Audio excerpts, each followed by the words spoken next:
circle from all that's stressed. We trust the guardians, trust the guides, trust the open and what's inside. When the moon is high, it's time to fly. Open your mind, let it all unwind. Let's get disengaged, time to engage. Turn another page, free from your cage. Get disenraged.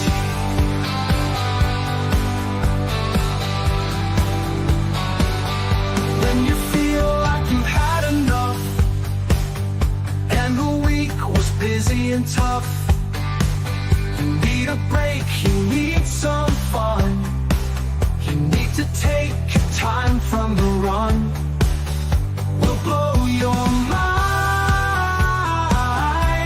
We're just in time. Seek and ye shall find. Time to unwind. Let's get disenraged. Time to engage. Turn another page, free from your cage. Get disenraged. Aliens, ghosts, spirits in the shadows, spirituality, ultra reality, the Bible, the pagans, all the conspiracies, tarot, astrology, and alternate history. Open your heart to other possibilities and get disenraged. Time to engage. Turn another page, free from your cage. Get disenraged, disenraged, disenraged, disenraged, disenraged.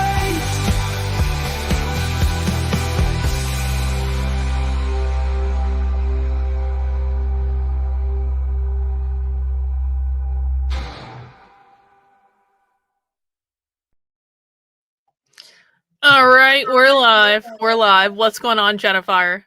Hello. Hello. It's the end of the year. Tomorrow's New Year's Eve.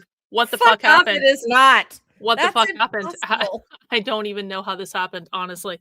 I feel like the year just started yesterday, and now it's over. And I haven't gotten half the shit done that I wanted to get done, and I feel like a failure, even though it was like my biggest year ever, but I still feel like a failure. I only published one book this year. No shit, really? Yeah, the last 2 years I published 3 books every year, and this year I published one lousy book. Well, it wasn't a lousy book; it's a great book. Everybody should get this book. It's a great book. But one book, but I did at least I got my YouTube channel launched. That was a goal. Yeah.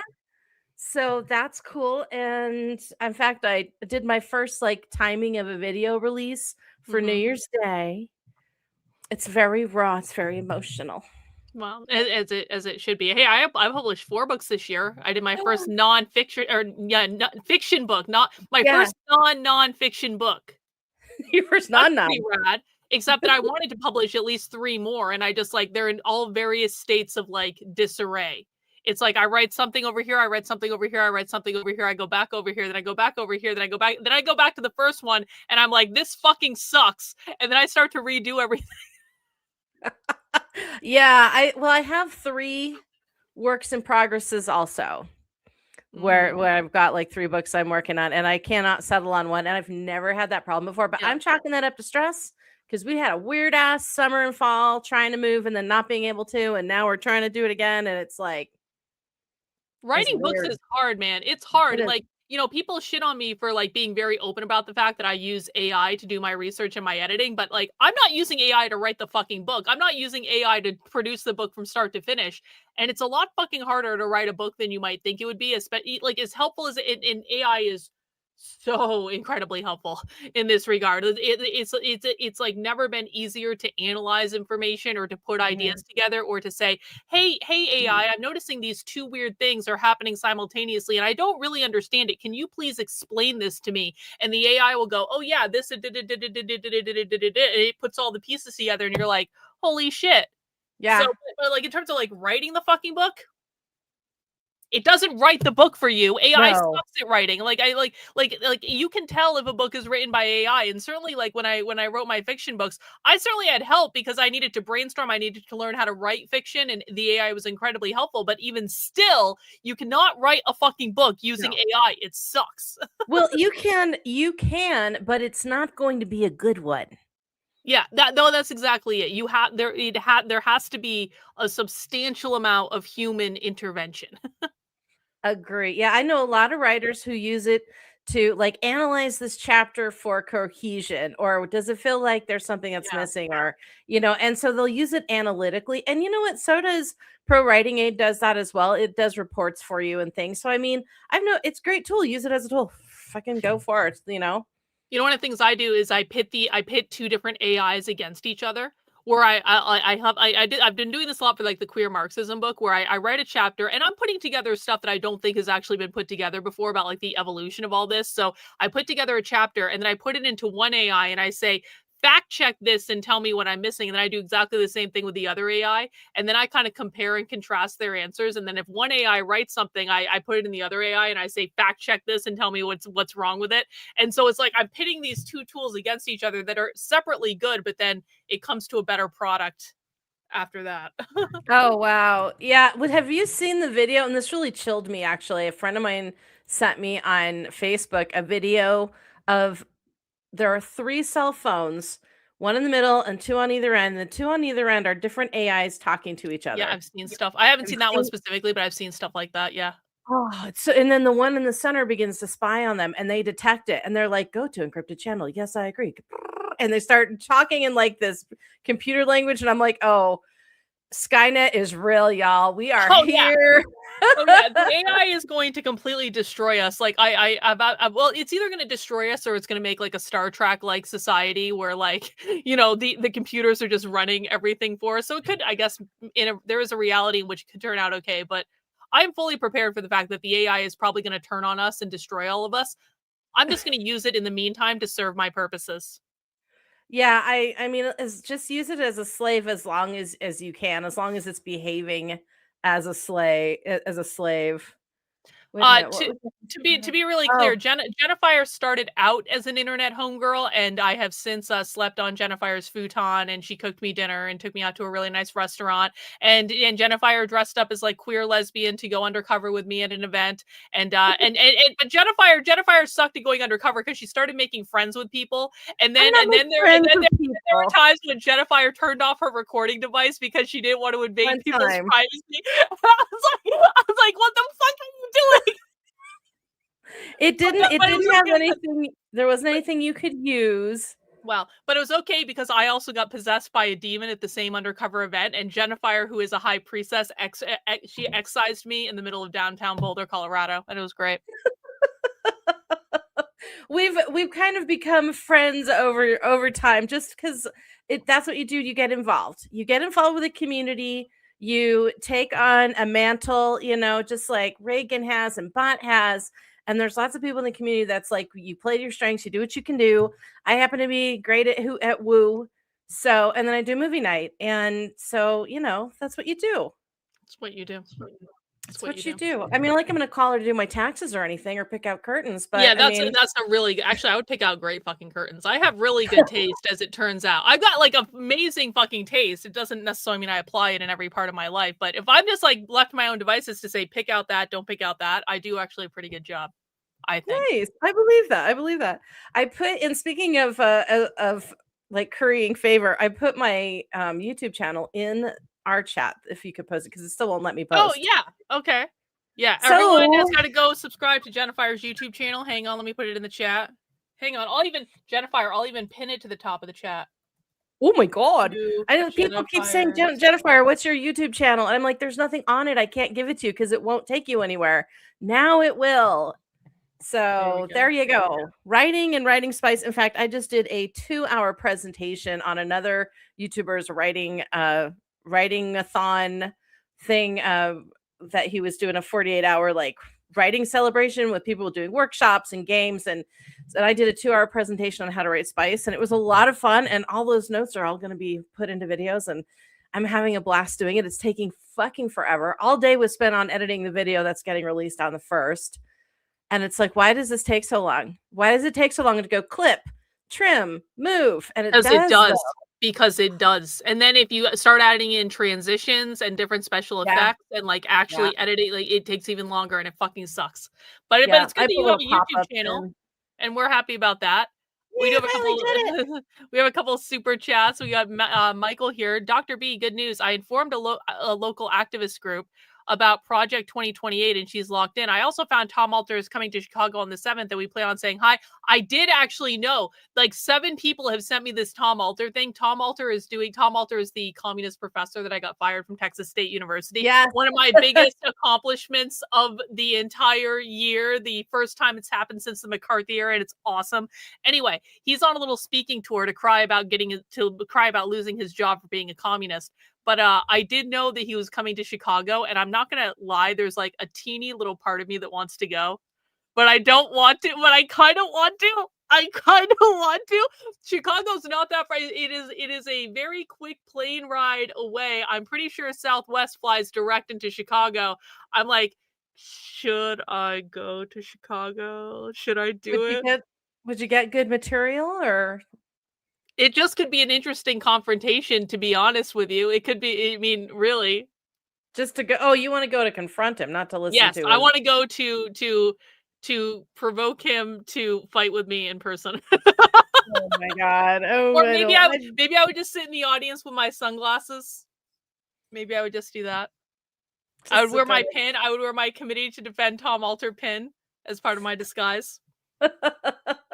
Awesome. We'll see. Bot says, when Jennifer excised you, do you think the demon hopped into something else, or it went into the ground? Bot, the energy went into the ground. It was very distinct. Jennifer pushed the energy down my entire body, and she made me hold on to a rock, and she grounded me, and the energy went into the ground.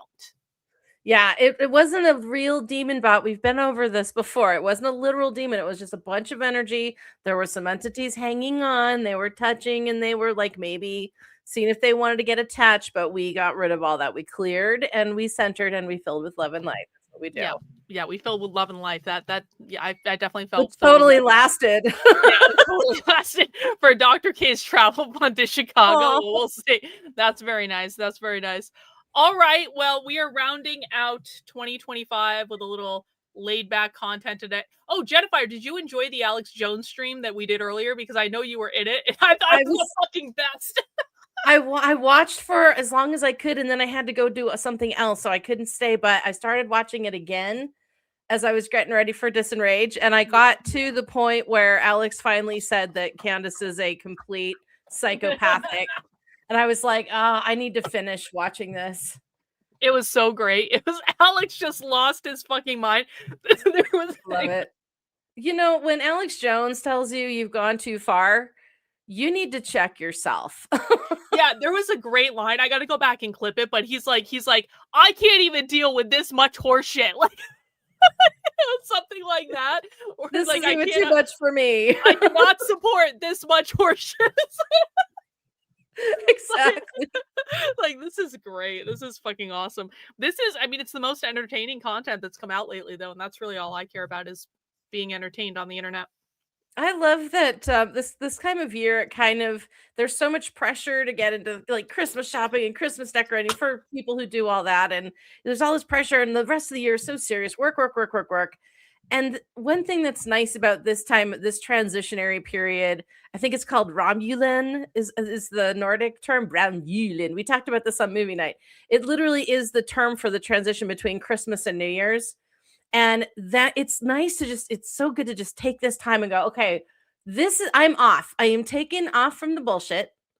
There's no more anything serious.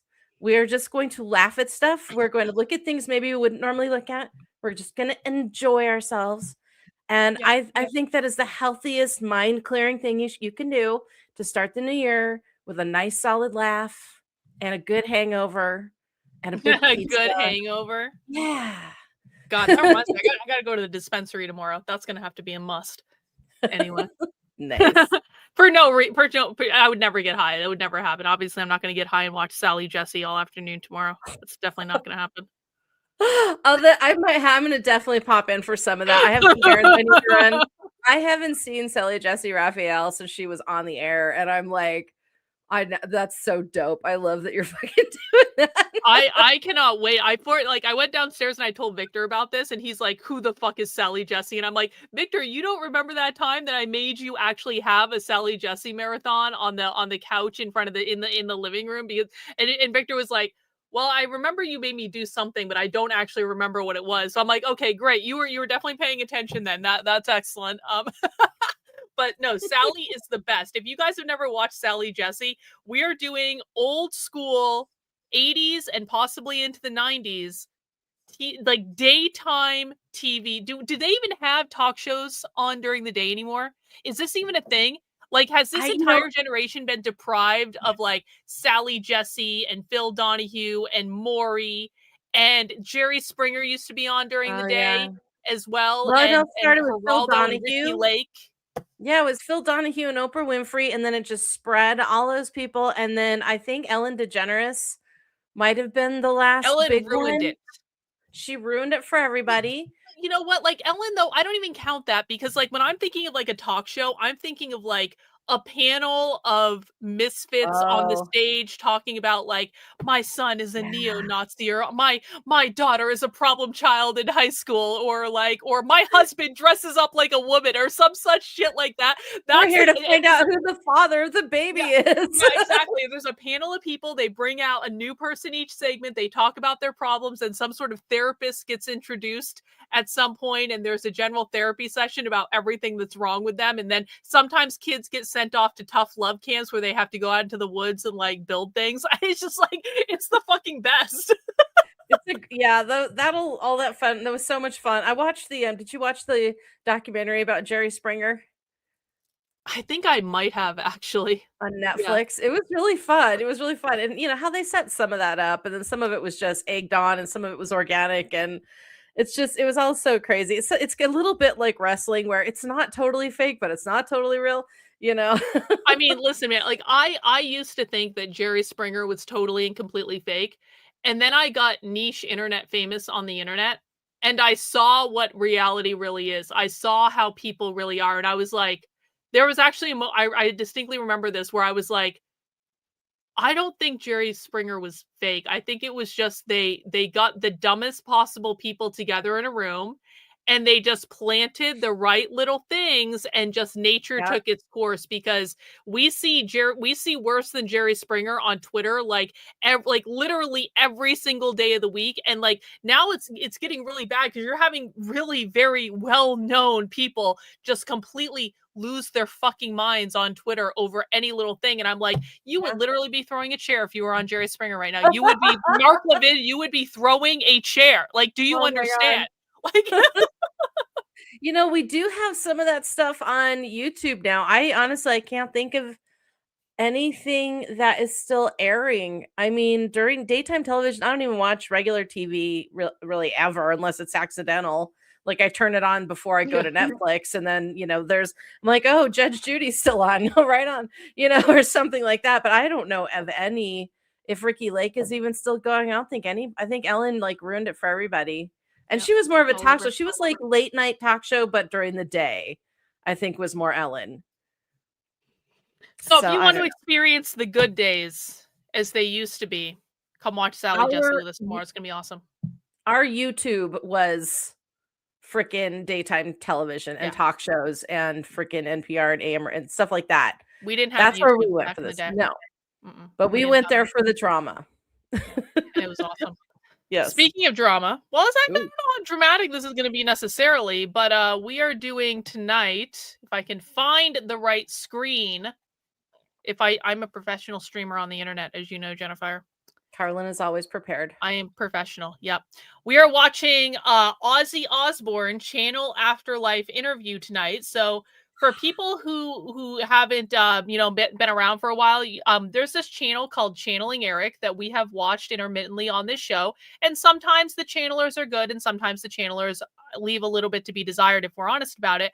But the whole idea behind this channel is actually really fun because there's a woman whose son is on the other side, who she works with mediums to talk to her son and famous people from the afterlife. And so there's a whole archive of interviews that they've done that are afterlife interviews with famous people where, I mean, and not even just like modern day celebrities, but they go back and they interview royalty or like philosophers or like famous historical figures as well to say like, how do you see your life essentially now that you're dead, now that you're on the other side? What actually happened with this? What actually happened with that?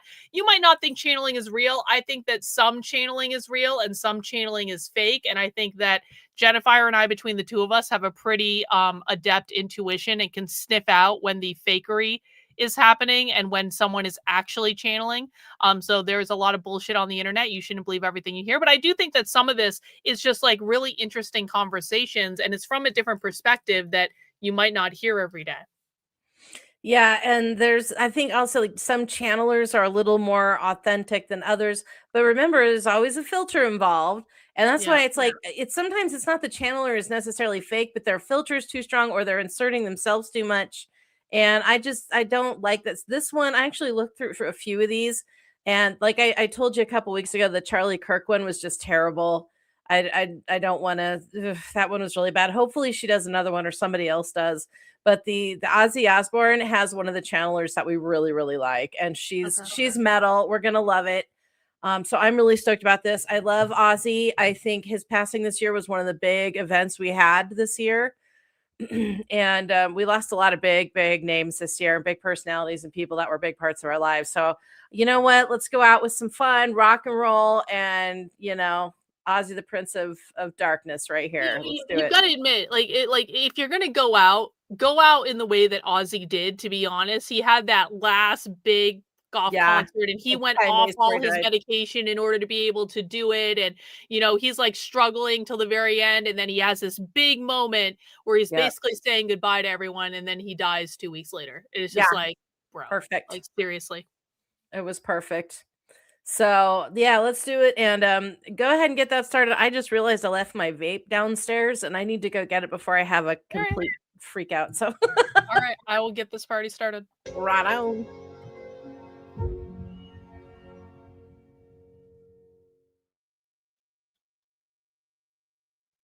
Good day, beautiful souls. This is Dr. Lisa Medhus. Joining me is Ginger Bailey, extremely awesome healer, life coach, medium, etc. Her information is on the screen and will be in the description box below. And who are we going to talk about with the help of my son on the other side, Eric Medhus. Hi, Eric. Yep. We're going to talk about... Hi, Mom. I love you. We're going to talk to Ozzy, aren't we? Yes, Ozzy is ready. I've been talking to Ozzy now since he passed. Yeah. Just very, I just love his energy. Okay. But I want to say something really quick. Something that people may not know about me is that I grew up in the 70s and 80s and I was a metalhead. So I did go to a lot of metal concerts, including Ozzy. A wild girl. Ozzy, yeah. I have this leather jacket that my mom had bought me in 7th grade. It was my first one, right? It had white lapels, that 80s look, Wow. It was black with white lapels. Anyway, I still have that jacket. Wow. But I grew up in the time in the 80s when people dressed, it was kind of like very colorful. A lot of spandex. Oh, yeah, really. I did not know that about you. That's great. Yeah. Way too young for that. All right. Well, what I did not know is I did not know much about Ozzy. I certainly didn't know that your name, honey, is John Michael. John Michael, Ozzy Osbourne. That you were born in 1948, of course, died this year. And what they say about you, Ozzy, is that you're an iconic English singer, songwriter, and television personality. Your reality TV show was awesome. I was hooked. I love the Osbournes. I who did too. It helped was a great define show. heavy metal in the 70s with hits like Paranoid, War Pigs, and Iron Man. After launching a successful solo career with tracks such as Crazy Train, oh my God, when I hear that, it's in my head for days. Yeah, mine too. Mr. Crowley, Ozzy, you became really a global rock legend, didn't you? Yeah, he's saying thank you. He's saying thank you, Elisa. Oh, you're welcome. Yeah, and he's wearing his iconic black, of course. He's got, it looks kind of like a tank top under a jacket, like under just a casual leather jacket, and just casual black jeans that he has on. And he's very relaxed and laid back, and he's kind of just laughing at me. He's been kind of being funny. We've been bantering back and forth for a bit. That's but fun. It is, and he's very funny. Now I have to say something. I don't usually filter Eric. Okay, I know he has the F word a lot, and I don't. For some reason, for some reason, it doesn't come through a lot when I'm channeling Eric. I don't know why. I don't but think sometimes he doesn't drop F-bombs as much as he used to. I think he did at first because he wanted people to realize that he's approachable, that he's not this elevated guru that goes, right, like it's all untouchable reverence on the other side. Right. But Ozzy, let me tell you, there's probably going to be some F-bombs today, because that's every other word. So I can't say enough how much I love his energy. He's like, thank you. He's just so funny. But he's just very thankful to be here. And giving him a voice. Let's talk about toward the end of your life. You had so many health challenges. You had Parkinson's, you had addiction for quite some time, of course, and multiple surgeries. So, but Ozzy, you're still very much alive. You continue to inspire countless musicians and fans all over the world. So can we ask you some questions?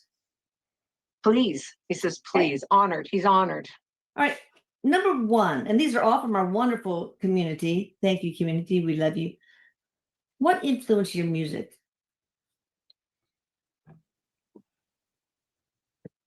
Yeah.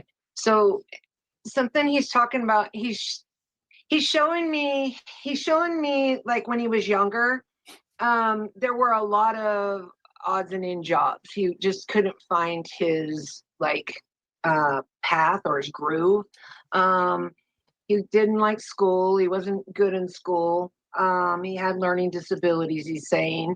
But he just didn't know. He didn't know. Nothing ever worked out, which kind of is a sign for those out there that don't have things working out for them, that there is a path for you and there's a reason why. Always. Because he's looking back. He says, as looking back. One of the things that really hit me so strongly this year is how things can literally change in an instant.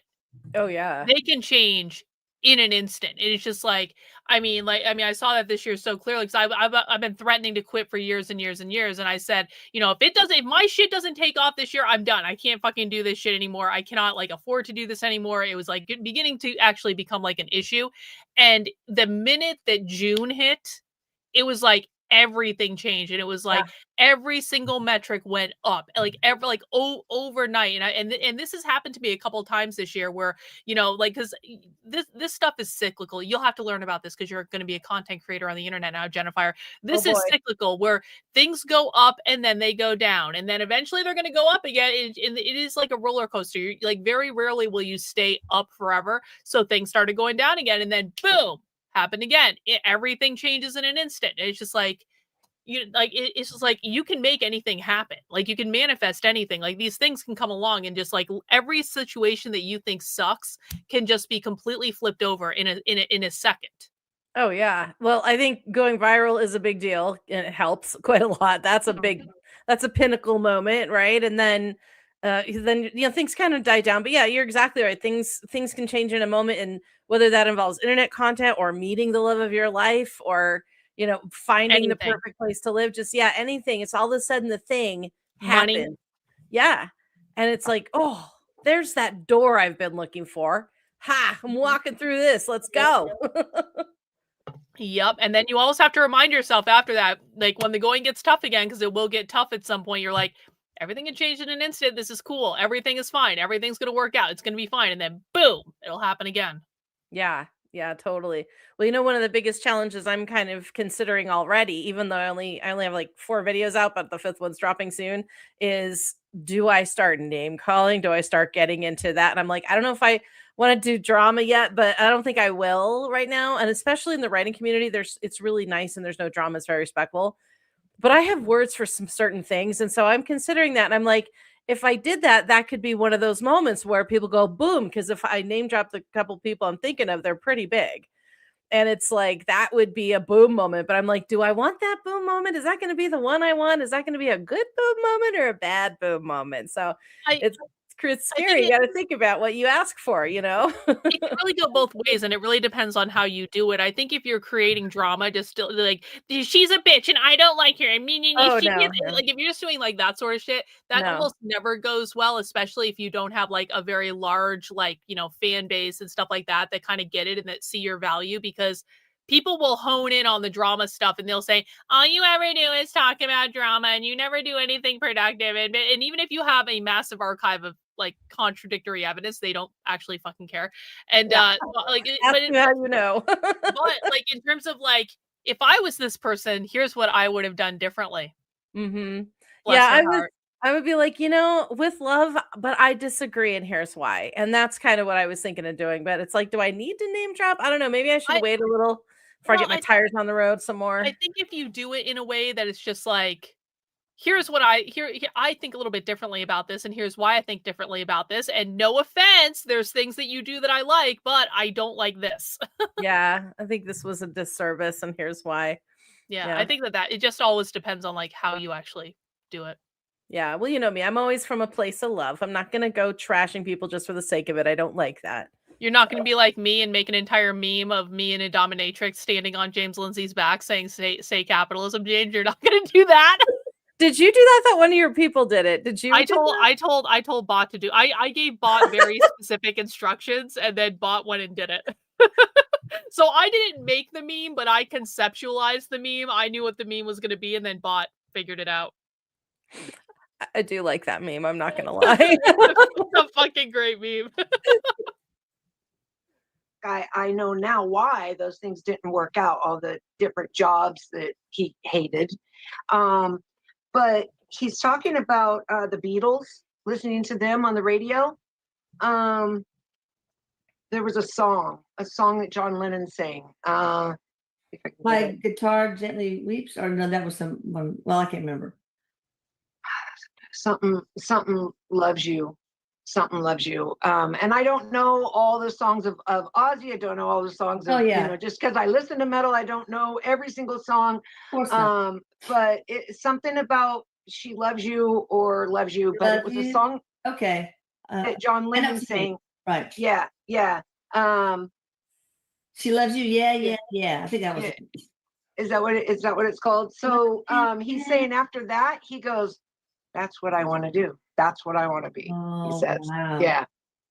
Now, Liz Cross, who's a wonderful mind prober, interviewed you, and we decided to wait so that you can get your footing on the other side. So we don't usually interview dead celebrities the minute they drop dead, because we just want to give you some time. It's an interesting way to put it. To all of you guys out there who have watched the Liz Cross interview, I've not, but I'm sure it's great because she's very talented. We just want to give them time. And so I'm hoping that you enjoyed this just as much as you've enjoyed Liz's rendition. So, all right. Is that okay with you? Yeah. Oh, yes. He says, absolutely. Absolutely. Love to be here. Him and Eric. He's got like his arm around Eric. Like he's like, they're sitting next to each other and he's got like his arm around Eric. And they've played music already together, by the way. Oh, what was your favorite music song in your music, Ozzy? So there are many, but he says it, Crazy Train. I knew Crazy Train. Yep, Crazy Train. He loved singing it, and he loved. So fun fact on that. He loved how the crowd responded. Go ahead.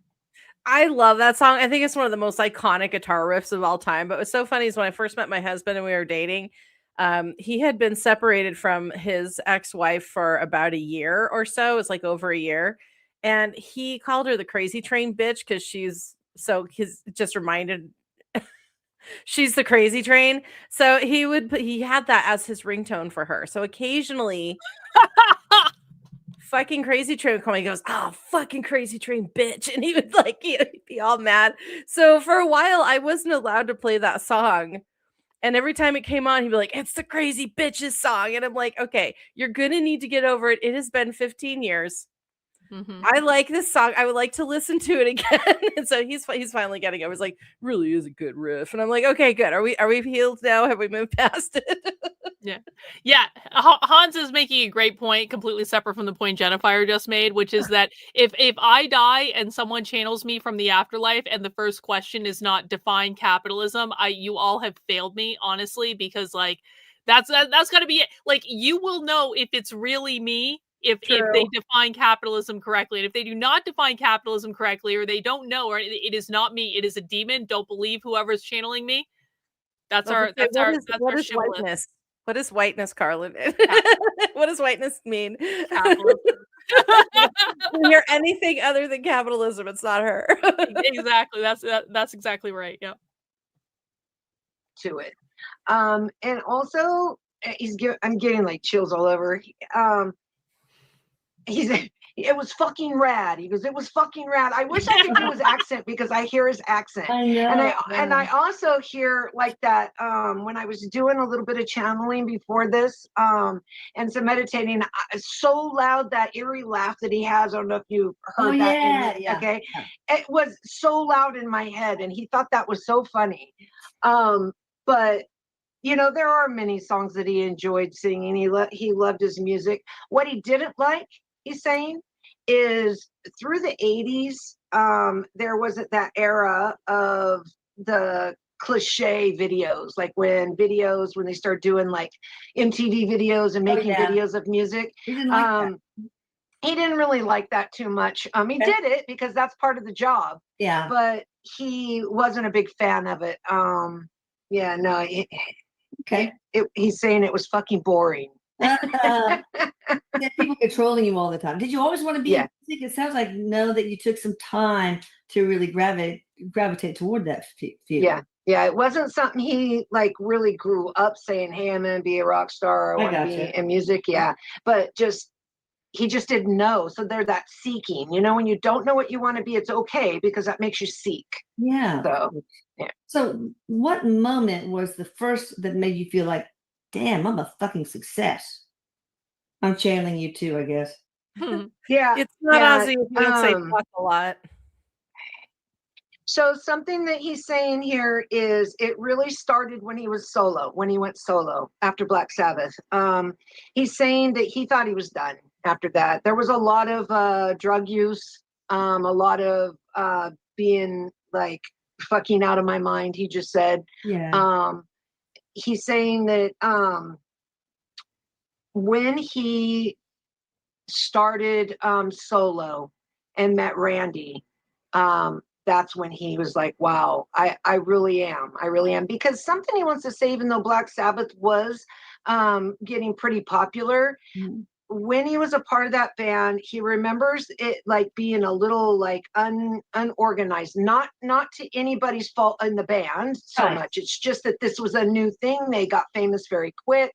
They didn't have somebody guiding them, he's saying. Yeah. So it was really all over the place. Yeah, chaos. Plus there was just a lot. It was young men, he said, with a lot of fucking money and drugs.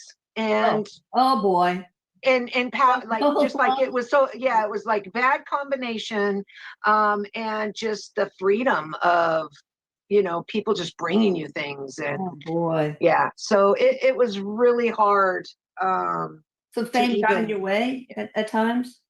What was it? Fame, it got in your way sometimes, Ozzy. Oh yes, absolutely, it did. It came on very quick. But did you realize how famous you were at that time? It sounds like you did. He did. Yeah, he did. It was really though when he became solo, and he doesn't really want to say solo. He said it, and then I said it, and then he backs up like it wasn't just me. It was my band, my brothers, my band brothers. without them, he wouldn't be who he is. Well, that's really generous of you. So some say that your first concert, the Blizzard of Oz tour in Glasgow, was your best. What do you think? So although he does have favorites, he said, like a few different favorites, and yes, that was one, but he says one of his best and most favorite, and it's because of the other bands that were there, and it just all came together perfect. Like you couldn't have been more perfect in the way that it came all together. Was Monsters of Rock Festival in UK, he's saying. So 84. Yeah, I was 15. Oh, wow. Yeah. Amazing. That's amazing. Yeah. So did you really enjoy being in reality TV, or did you ever regret doing the Osbournes? I loved it. So Loved yeah, it. I never really watched that. That was like one of the first me, Ginger, I never really watched that too much. I just at that time in my life, I just wasn't into watching things like it was new, like reality TV was new. Anyway, he's saying not really. It was very exposing to his privacy. He says privacy. Privacy. You regret it. He doesn't on the other side. He knows now, he sees like why these things happen, but yes, he did. He, even though he likes, he likes some limelight on him. He likes that, that's his purpose, right? You got to keep alive out there. People have to see you. It brought his kids, they didn't have a choice. He's talking about, plus he's talking about being pretty fucked up through a lot of it. Well, yeah, I think so. It seemed like you were, but I didn't know you're slurry because of the Parkinson's, though. And did the Parkinson's also get in the way of the reality TV show? He's talking. When were you diagnosed? So right around the time that started, I guess, is when the diagnosis came. But I had no idea. The drugs and I wonder if that had something to do with why they did it for some reason. Why would they choose to do that when he gets diagnosed with Parkinson's? I think it was Sharon's idea, wasn't it, to do the reality show? Because Sharon was trying to keep them relevant. She was the kind of ironclad manager bitch, which he needed.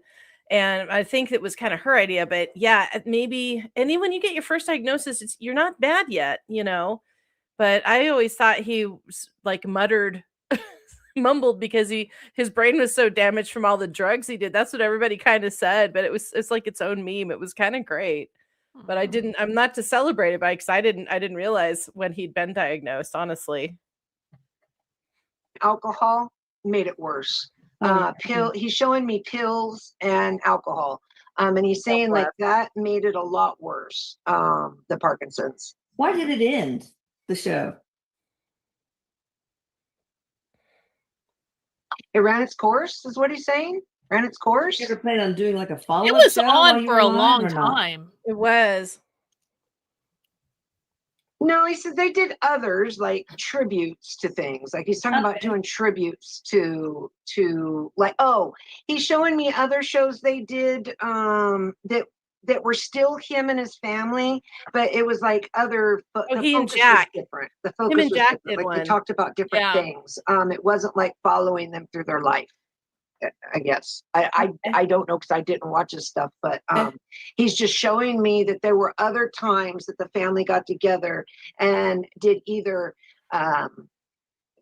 it's not really a tribute, but just talking about the show that they did, and then other things. There were other times they got together to talk about other things, other shows that they made.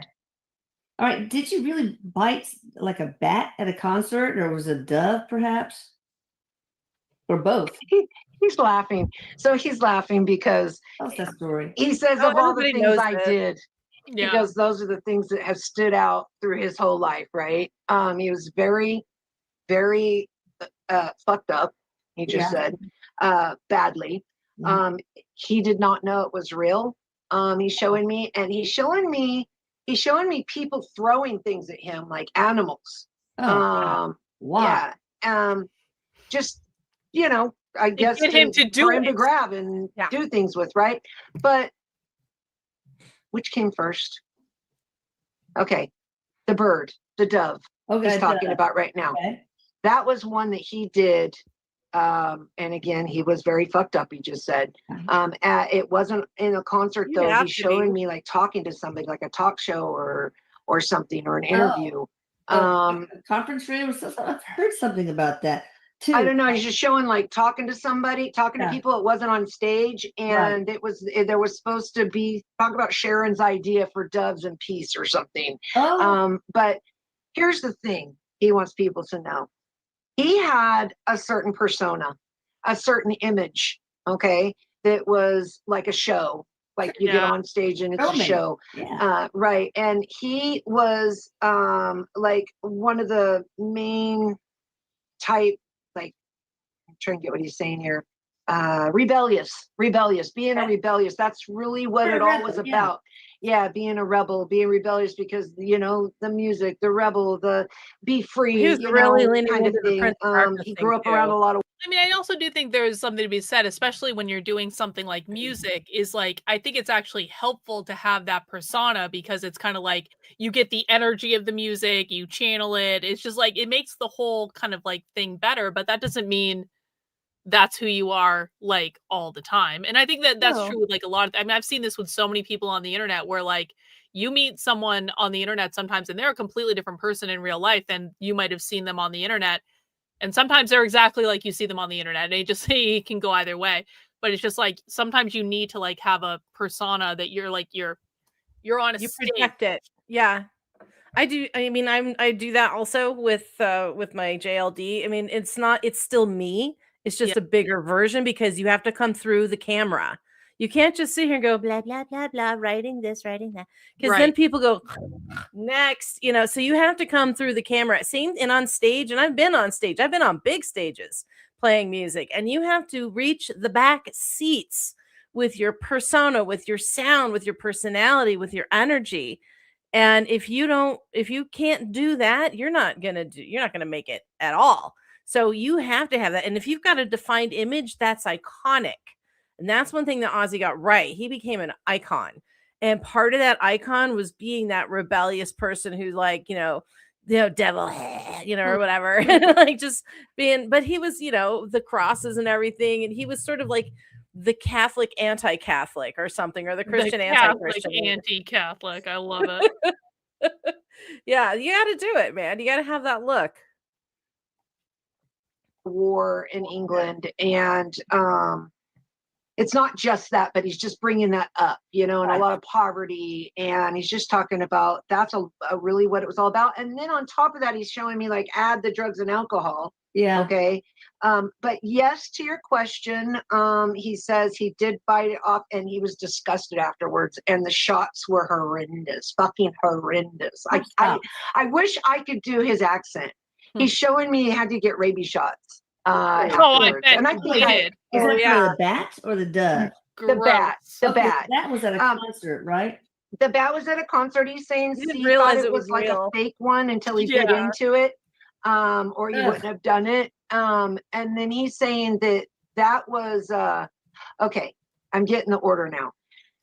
He says because he bit the dove's head off, okay. That's why people start throwing things at him. Oh, I see. Like bite this, kill this, bite, that kind of thing. Something he also wants people to know, though, is that he was a big advocate for animal cruelty rights, the rights of animals, especially, in his later days, when he calmed down a little bit. So. Okay. So were you in like a conference room with the dove? And did you know that was real, but you bit it? Yes, okay. He did know that was real. But something he's saying is he, again, was kind of out of it. It was like something crazy. He says he didn't plan it. It was like a last minute decision. Something, it was an impulse, and something didn't go right in this meeting, or something just annoyed him. Okay. And he decided, instead of letting the doves go, however the plan was, I see that now. What did that taste like? Somebody wants to know. They don't taste like chicken. Oh God. So funny. He just said it was very bloody. It just blood. He could taste Oh my blood. God. Blood. Yeah. You know what I like about this interview is like you can feel Ozzy's, and like this is exactly how Ozzy Osbourne would answer these questions, and we know that because we watched Ozzy Osbourne on TV for years and years and years, and it's like, okay, Yeah. Blood and hair. Blood and hair. He said. Did you have a soul contract with the bat or the dove? Or have you all met in the afterlife and are friends? Not so much a contract, but yes, he has met them on the other side. Oh, No fucking way. No hard that's so funny. No hard feelings. Yeah. What would you say to that bat now? Sorry, bat. Sorry, I thought you were. Yeah, I apologize. Didn't know. Apologize. I didn't know. Yeah, of course. All right, there's some that are not numbered here that I kind of want to ask before I continue with the numbered ones. I don't know why they're here because we have 80 numbered ones. Wow. Oh, okay. Ozzy, how is it being dead? How different than being alive to you? I'm a lot lighter. So he said it just like that. I'm a lot lighter. He's very glad to be out of the body. He said he struggled so much for so long in pain, and especially after sobriety, he's talking about when he got sober. It was hard because, you know, when you get sober, you don't want to add things like pain medicine and things like that, even though he did, you know, still at times, but it wasn't like him in charge of it. He's showing me like he wasn't in charge of taking his own medicine. And it wasn't all the time, but he's saying he feels better, you know, out of his body, but he really, you know, loved his family. He's showing me that he was actually very not very religious, but he was a Christian. Like he did have beliefs of the other side. Good. Yeah, he did. But he light. He feels better, like lighter, better. And he also likes the fact of the understanding that comes with it. Said. Knowing more than you do when you're in your body. Are you still hanging around Earth, or did you go home to Mama, like your song says? Oh. So Mama was Sharon, he said. Oh, okay. That's who that song was for. He just said I thought it was for your own mother. Okay. He's saying it was for Sharon. Like not like calling her his mom, but just like Mama, like like I his call wife. my husband Papa. Mama, because she was the mother of his children. Mama. Sure. Okay. I lost track of the question now. He's showing me that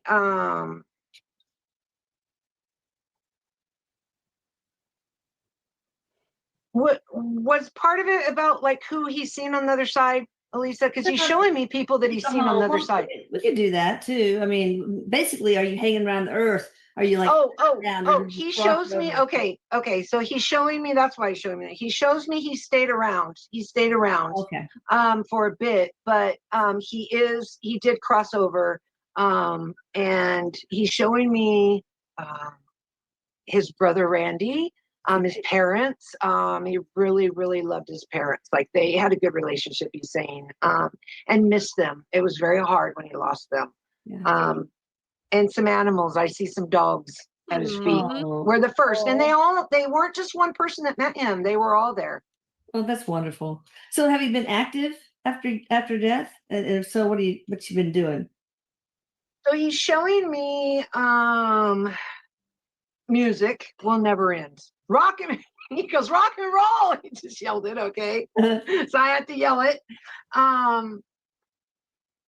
He's showing me music. He's showing me that he is very interested in like Akashic records, learning things. He also shows that this is his plan, and I'm saying it in a linear sense because that's how our minds here can understand it. But he's, you know, planning and working towards and wanting to help other up and coming musicians. Oh, awesome. You know, guiding them a little bit. That Yeah. would be Yeah. true. Do you regret anything that left unfinished at all?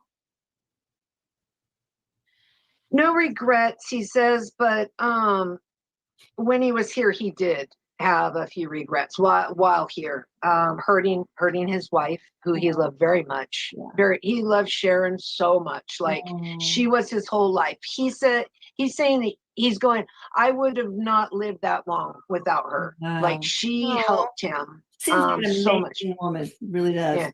Yeah. And everything he put her through, you know, through the addiction, the fights. Yeah. He's showing fighting with fists, both of them. Like, I mean, it got pretty violent, he said. Yeah. Trying to kill her, he said. He's naming off all these things that really like bugged him when he was here. When he got sober. When you get sober, and this is not a reason not to get sober, you have to like live those things. You have to accept the things that you did, and you have to live through them and feel them. You know, it's important for the healing process. Absolutely. Who are you in the future, given time is non-linear? That's an interesting question. I mean, you probably have more than one future life, but can you? He does.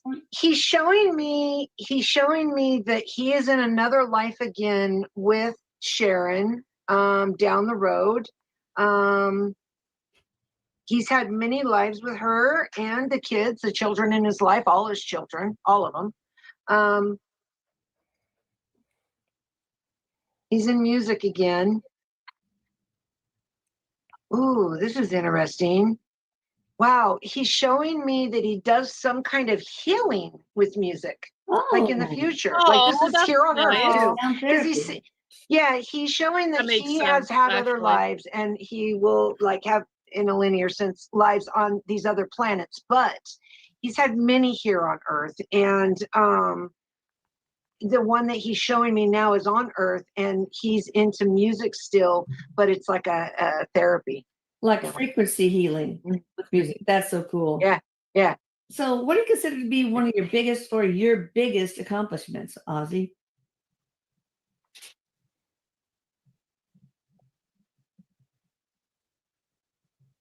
Sobriety. He just said sobriety. Oh, okay. That's great. He's saying sobriety, even though he was, you know, in music, and that was a lot of accomplishments. He has many, but he wants to say that sobriety was one of the hardest and biggest things that he did, and he has his children to thank for that, and his wife. So do you feel that that's the skill or achievement you're most proud of? It is because he, you know, he's showing me how much he did love being a father, okay, and a family man. He really did love that. He really did want that. Even like when he was younger, he thought about it. He really wanted that type of life. He'd seen his parents together. He loved that. You know, he's from a big family, he's saying, which I didn't even know that. A lot of brothers and sisters, I guess. And he's saying that this was something he always thought about when he was younger. And so when he was not sober, okay, he's saying that he made so many mistakes and felt like he wasn't, you know, obviously there like he could have been, okay? But there were moments that he could see that even when he was under the influence, that this is not okay, this is heartbreaking, I shouldn't be like this. You know, that's just part of the process, right? But he just feels like overcoming that addiction. That's awesome. You know? Well, see, I think we've answered these two questions. Did you regret the way you treated both of your wives, Sharon and I guess the one prior to that? Yeah, he's showing me his first wife. He just was never there around. He wasn't around a lot. Okay. And there was a lot of cheating on both of them. Oh boy. What'd you learn from this Kinda lifetime, goes with the Ozzy? territory. I think we'll close with that question. Listen, man, it's kind of like you marry a rock star. It is what it is. He married you, and that's, you know, so you still have status above all of them, but you like it is what it is. There is like no universe in which the vast majority of rock stars are not going to be cheating on their wives.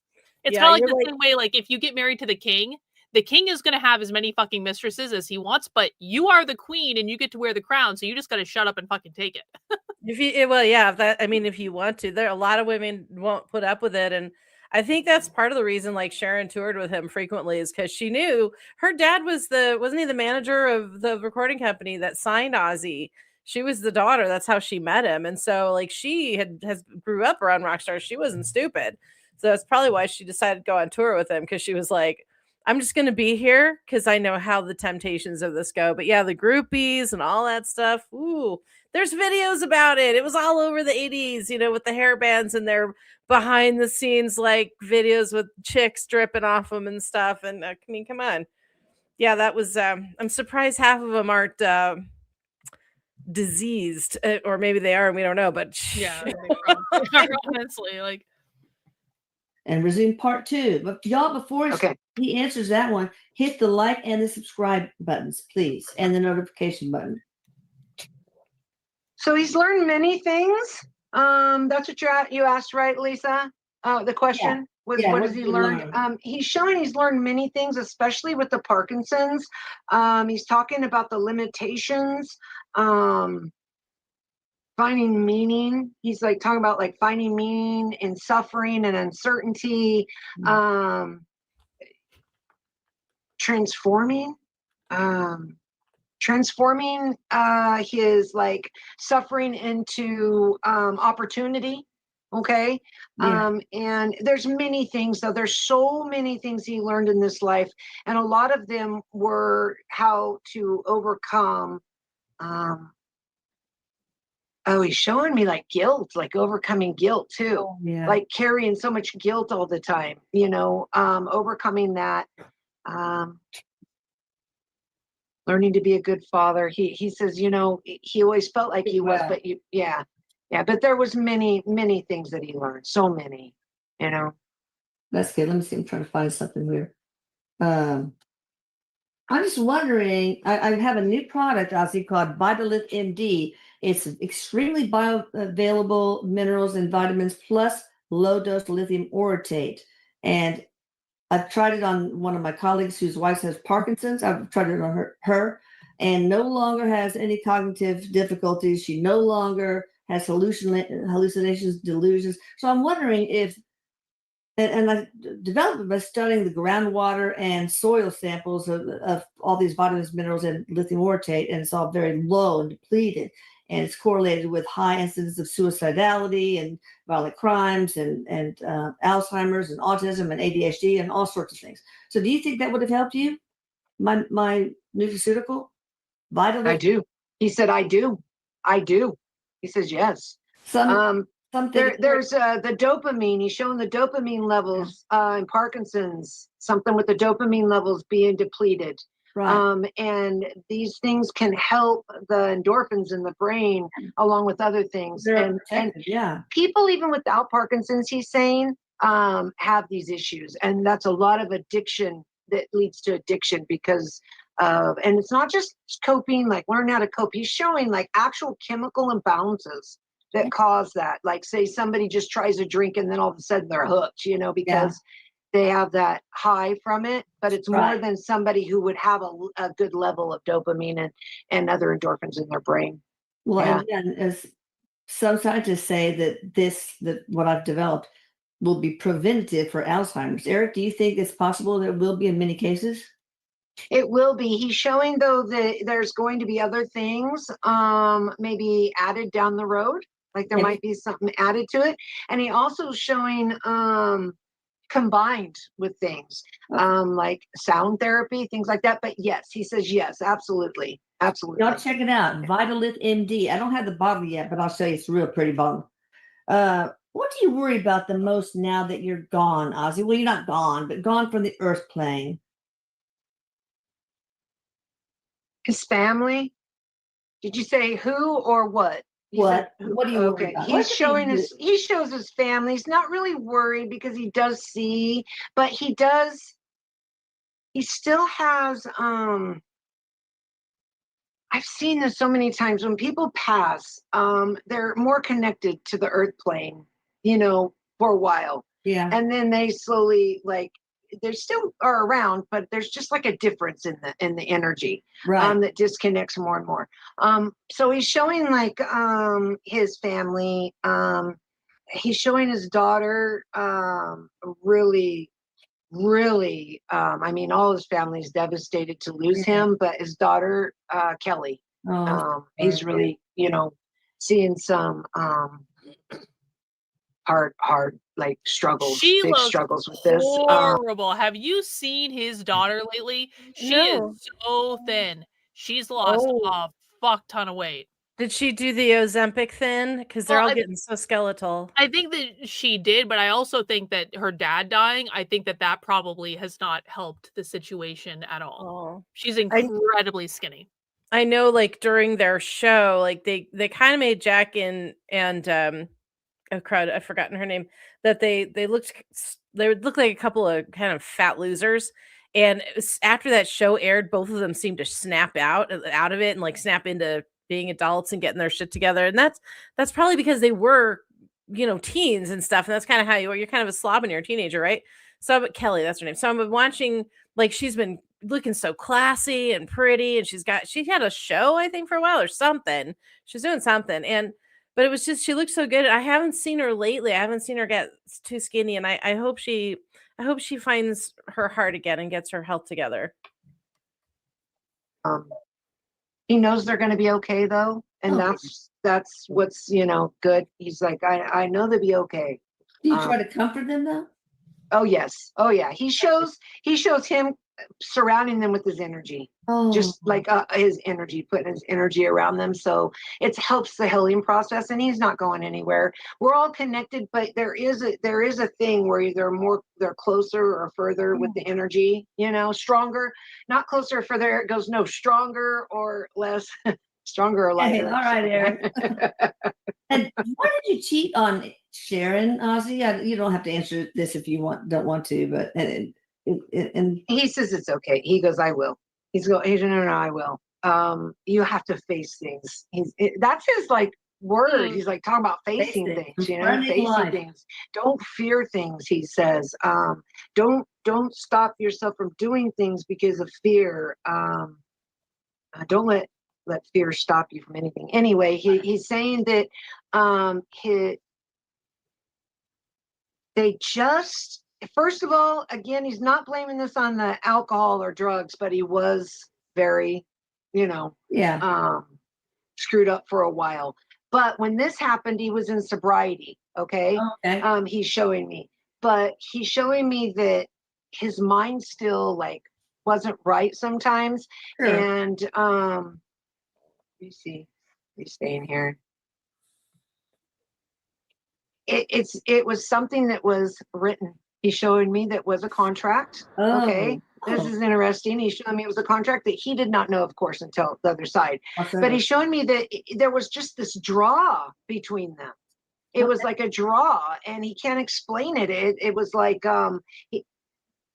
it was just something that happened, and you didn't think about it. Like it just happened, and there was something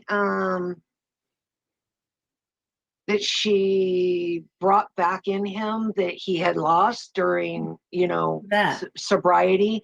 He's talking about like sobriety, you lose a lot of yourself at first, trying to find yourself again, and making him feel like, not that Sharon didn't, okay? No. He's saying not that Sharon didn't.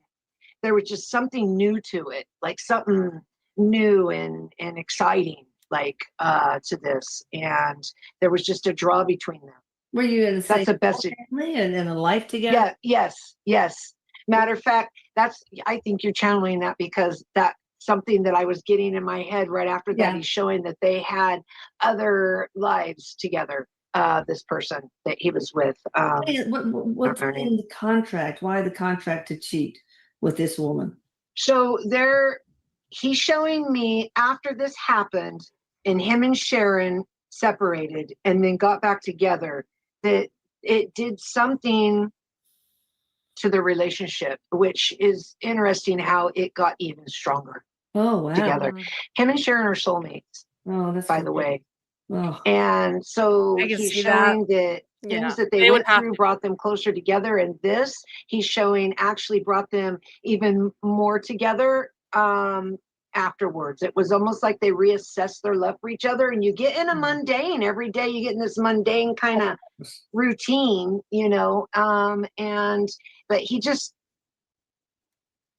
wasn't in love with this person. He wasn't in love with this person. He's saying, it was just an attraction thing. Feeling a void that he lost his sobriety. Okay. Yes. Did you ever pick up any dark entities, like negative entities or demonic possessions? Do you have demonic possessions? No. He's saying no to this, but he's saying that in his darkest hours, in his darkest times, that there were definitely, which he didn't know at this time until after he crossed, there were definitely lower level like energies that would kind of feed on that energy, and it kind of kept him down more, you know, made it harder to pull out of the addiction. Yeah. What caused your addiction? Like, for example, did you have any childhood trauma? He does show not like in his family so much, because he keeps talking about how you know, he loved his family and it was a good childhood, but there was a lot of poverty, a lot of bullying. He got bullied a lot. That was hard for him. Why were you bullied? Sorry. He's just showing, you know, like he didn't have like the right shoes, or like the way he just poverty. It was the poverry part. And he was bullied a lot, and he would. You're laughing all the way to the fucking bank now, aren't you? Yeah. Sorry about that. he goes, it's fucking wonderful when you could buy a pair of fucking socks and not worry about where the money's going. Yeah, he's making a joke about buying socks. I want don't to know say why, something about that. Like, because he's showing me like he could. Go ahead. Like, speaking from my limited experience in music, like there's such a high when you're on stage and you got the crowd there and people are drinking and dancing and they're there for you, and you've got all of this energy rushing at you, and you're the highest you've ever been. It is such a rush. It's adrenaline, it's dopamine, it's like all these, it's amazing. And then you can party for a little bit until the bar closes, right? And then, or you know, whatever venue you're at closes. And then after that, it's just darkness. Cause like I would go home alone to my cats, you know, like after being on stage, and it was like, it was so quiet and silent, and my ears were ringing because, you know, it's so loud. The music is so loud, you know, and man, I drank heavier during that time of my life. I smoked pot, a lot of pot during that time. But anytime there was an after hours party, I would always go, because there was always going to be Coke. There was always going to be stuff like that. And it was just something to keep the high going, because it's so isolating once you come down from it. And it's really hard to deal with. And you feel like you're absolutely worthless after getting all this love. And now you're like, oh, just go home and now I just suck. And it's really difficult. Go back to work the next day or your normal life. And it's like you're doing this every weekend. And it's really, really hard. And like the thing that kept me sane through most of it was we had band rehearsals 2-3 times a week.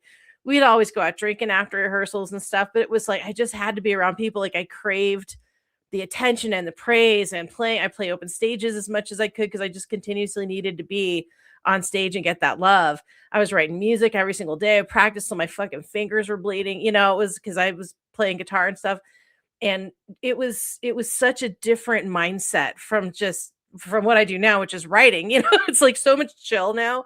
But I can see it's so easy to get into party mode and stuff. And the one rule that I made myself, and I kept to it, was I promised myself I'd never bring drugs home, that I would never buy them. I would never spend money on them, because I could see how I would just blow my mind and turn into like the typical drugstore rock and roll addict thing. And I was like, I'm not doing it. That's the one thing I promised myself. And I think that's part of the reason, like my agreements, whatever my contracts were, broke all that apart, was to save me from it. Because I did a meditation on, like, why did this happen? Because, you know, my best friend betrayed me and broke the band up. And I was like, why? And it was, I just had a vision of myself just absolutely drugged out and like passed out and in the hospital. And I'm like, oh, they're like, if you want to go down that road, go on back into music. Cause you've got the thing that would key you into that. whatever that is genetically or mentally or whatever that thing is, you got it. And I went, oh, I don't want to do that. No. So I took a break, and it's, I'm glad I'm healthy. I'm alive. I'm happy. I can still play music anytime I want. It's just, but I'm good, so I can totally see like the whole addict thing and drinking. It's part of that rush and part of that solitude that it's crazy.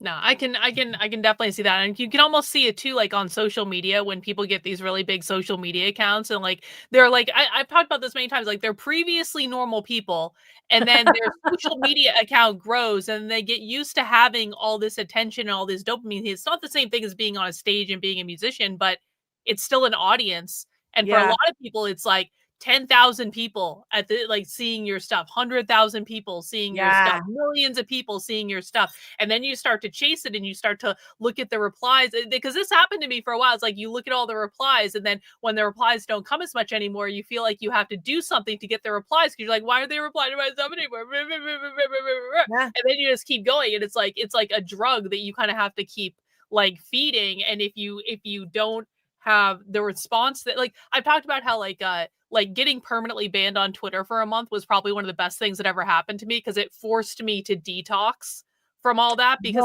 it was like going and getting a hit of drugs. And I still remember so distinctly to this day, like the like the times during that month where I was like, I want my fucking Twitter account. I was like losing it at times because I wasn't getting it. And then like once, it was so funny because like it was exactly 30 days from the time my account got banned until the time I got it back. And when it came back, I just totally chilled the fuck out on it. And I was like, I actually really needed that. And that was probably a really good thing. And then I had to have like a stern talking to with myself to say, I am never using that app the same way again, because drive you crazy from exactly what you just said. It's like that constant like striving for the thing, and when the thing's not there, you want to replace it with something, or it's just like, it's a fucked up thing. Yeah, it's really hard. Somebody asked what band I was in.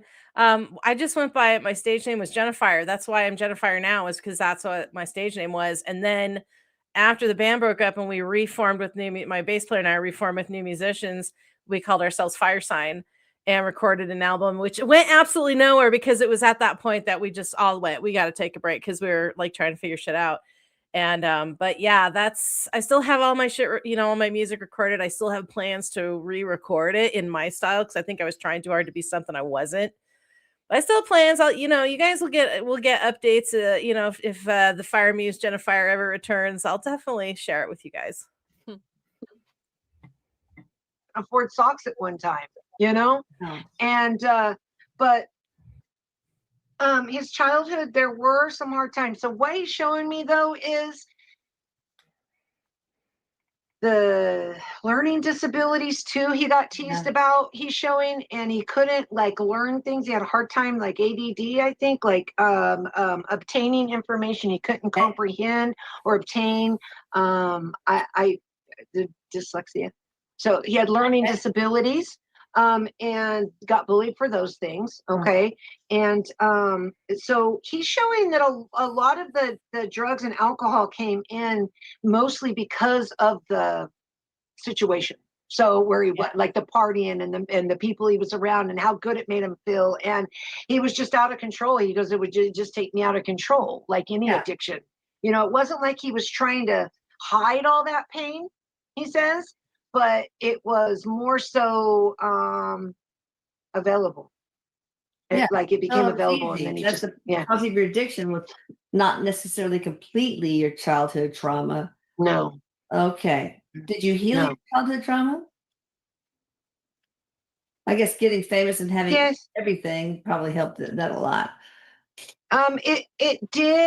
It did, but like that didn't, the money, he's saying the money and fame doesn't heal deeper rooted issues, but just things he learned through life. Like we were talking about another one, like things that he learned while he was here. There were so many things. Being loved by his family, and times he would hurt them, and he would see that, this is growth, he says. These are growth moments of growth. And they're healing too, he says. There are a lot of healing in that. Do you think the drugs contributed largely to your Parkinson's? Or it's a lithium deficiency. You're Vitalith MD vitamins deficiency. It didn't cause it. It didn't cause it per se. It was genetic. He's showing genetics. Okay. Genetic. But he's saying it didn't help it. Like it would antagonize it. Okay. Because it does mess with the brain chemistry. Yeah, of course.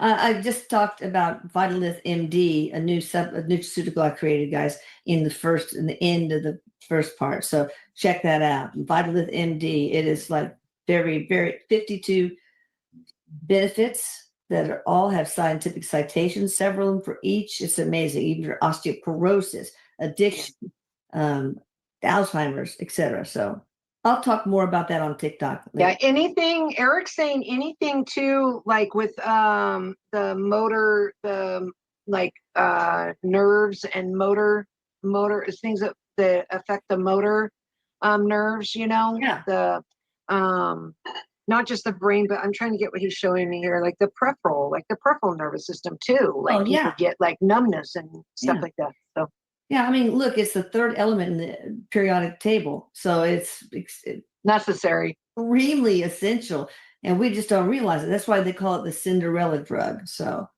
very unappreciated. All right, so very, very powerful. All right, how did you feel about Michael Jackson? I don't know why that came up. I don't know, but he's funny. He kind of rolled his eyes. Oh my God. That's his eyes.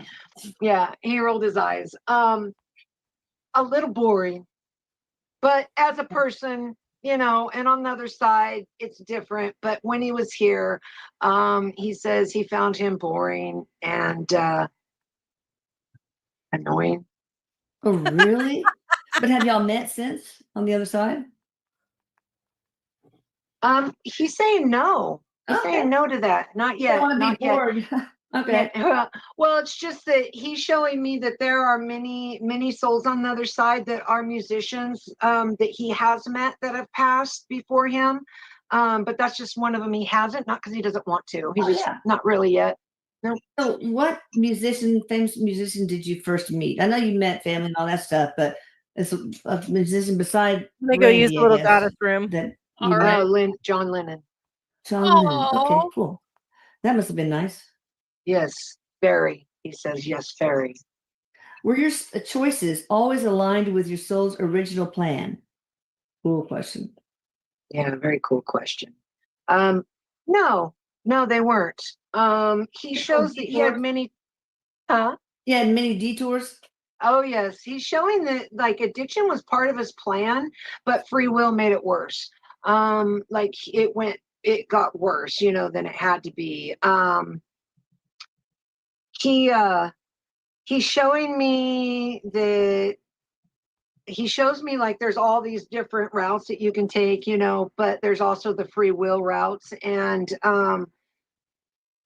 he always took the one that was harder. He's showing me, this is interesting, he's showing me that being an addict is harder. Once you get sober, the getting sober is hard, but once you get sober and you're there, he says that you look back, at least he did, and being an addict was harder. He says being a drunk, being an addict, it was fucking harder. He goes, fucking harder, like that. To try to like live your life because you're struggling constantly to keep it straight and hide, and you're lying about things. Exactly. You're not your natural self. You know, I want people to know this guy is the sweetest. Okay. Like I'm getting like chills about this, but his energy is just so sweet, down to earth. Yeah. Type of guy. And I feel like he was that way here. Yeah. When the cameras weren't on him. I think so too. And even sometimes when they were. But in the reality show, I did see a lot of that special groundedness and sweetness. All right. What about this? Is an interesting question. What about the human body stands out to you now that you're on the other side? What about the human body? Isn't that crazy? Good question. Interesting. Huh. The brain. The brain. He's talking about the brain. Yeah, he says the brain. The brain stands out. The brain. In what way? It's very, very the detail, so he's showing me how there's just like so much of spirituality, how it comes through the brain, how it affects the brain. Yeah. He's showing energy, vibration. That's the one thing that's affected, one of the most things that's affected is the brain with this. I didn't know that. That's interesting. I didn't know that either. Yeah, but he's just saying the brain because it is something that is obviously necessary for life, but it just has so much more to it. Much more to it. Fascinating. Yeah. All right. Wait, did I skip one? More than we know and we'll learn. He's showing like more than we know now about the brain, and we'll learn more about it, of things that it can do. Yeah, of course. Did your drug use lead to long-term consequences like Parkinson's? No, we already answered that. Were you under medication at the end? He was off and on, if needed. He's not showing like a daily, like, okay, so he shows me like blood thinner or something. Not a blood thinner. Something that he was taking that he needed for his heart. He's showing me for his heart. He had a lot of weakness in his organs that was happening. Oh, yeah. Heart failure? And he did know he was dying, by the way. I don't know if that's one of the questions, but he wants people to know that. I think also he obviously he just said, like I can't, like a lot of people talking to him. I cannot imagine a more obvious case that is known just massively worldwide of someone who obviously and clearly knows they're dying. And it's just like, I don't know how people can deny this. I don't know how people can deny that, like, we are conscious of this stuff when it happens. It's like, you hear old people talking about this all the time. You hear like, when people have been married for 50 years and one of them goes, the other one goes within 24 hours. It's like, people know, like, you will know when this is happening. I think by and large, especially if you're in tune with it, there's some people it's going to catch you by surprise, but if you're in process, I do believe that you're right. There's like a trigger or something that happens and your whole being just kind of syncs up and goes, oh, I'm on my way out. Okay. But I think maybe that's why they organized that goodbye concert when they did. Because I don't honestly know if that was his idea. I'm guessing it was, or if it wasn't, but sure it was. I'm sure he wanted to say goodbye to everyone properly. Yeah, one more time. I can totally hear him saying that, but and I know Sharon was not happy. She did not want him to do it, but he was like, you got to let me, that would make sense to me, but yeah. He hears you. He wants them to know that he hears you. And he loves it. And, but yeah, he's talking about his heart and his lungs, and his pain, like I see bone or injuries or something that hurt. His body hurt. So are you physiologically different such that you were able to tolerate extreme drug use?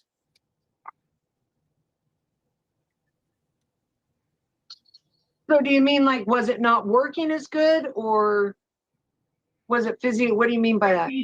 Were you different such that you could take a lot of drugs and alcohol without dying compared to the average Joe? Oh, okay. Let me see what he says here. No, he wasn't. So there are people that it's their path, okay? Yeah. If they pass from drugs or alcohol. But his body was it just metabolized it. It's just, there's different people that, different ways the body metabolizes. Yeah. And his just built up a tolerance is all it was. Yeah. He just had a tolerance built up to it. It wasn't anything special more than anybody else he's seen. Yeah, that makes sense. No. When did you realize the damage you were causing to your body? I mean, was it pretty early on when you were in their 30s, or was it toward the end? He's showing me towards the end when he started getting sober. He started having to feel more about his body. Even a little bit before that, he just said, but he didn't pay attention to it as much, So because he really wasn't self-aware body-wise he was using. So he says when he started getting sober is when he started noticing the aches. Tax for your body, probably. Yeah. It's not quite anchored in there. Yeah. All right. There's a lot about that we won't cover now because there's so many about your transition. So I'll ask some other questions. Will there be a cure for Parkinson's? Eric, maybe this is something for you. They both said yes at the same time. That was funny. And then he goes, Jinx. They're being funny right now. They're being funny. Good. The buddies. Oh.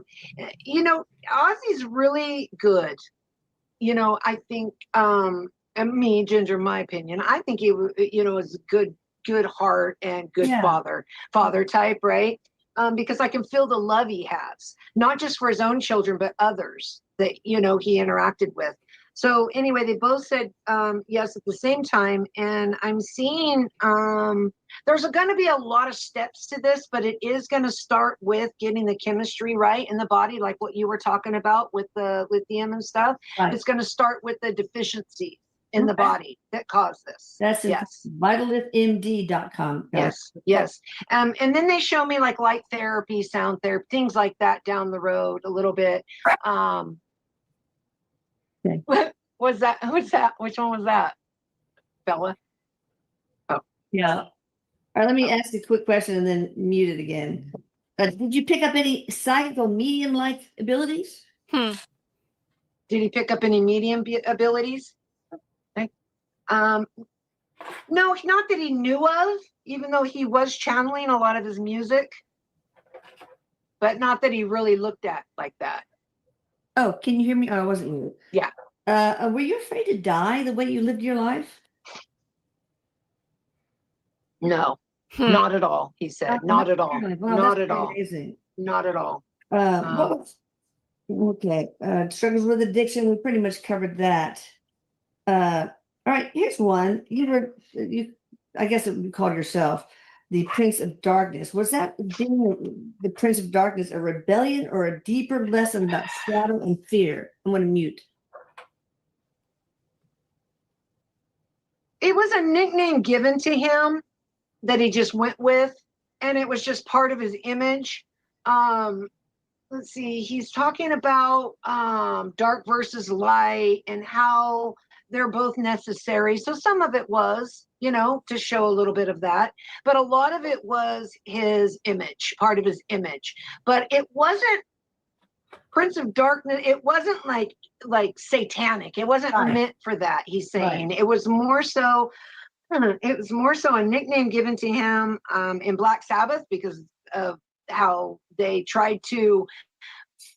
What would this word be? They tried to represent like horror and the cult and like scary movies type kind of like thing. I'm trying to get what he's saying about this. So it was just a name, and he didn't really it wasn't like, okay, I have to be this name. Like, he just went with it. Like he's showing like he just went with it. Yeah.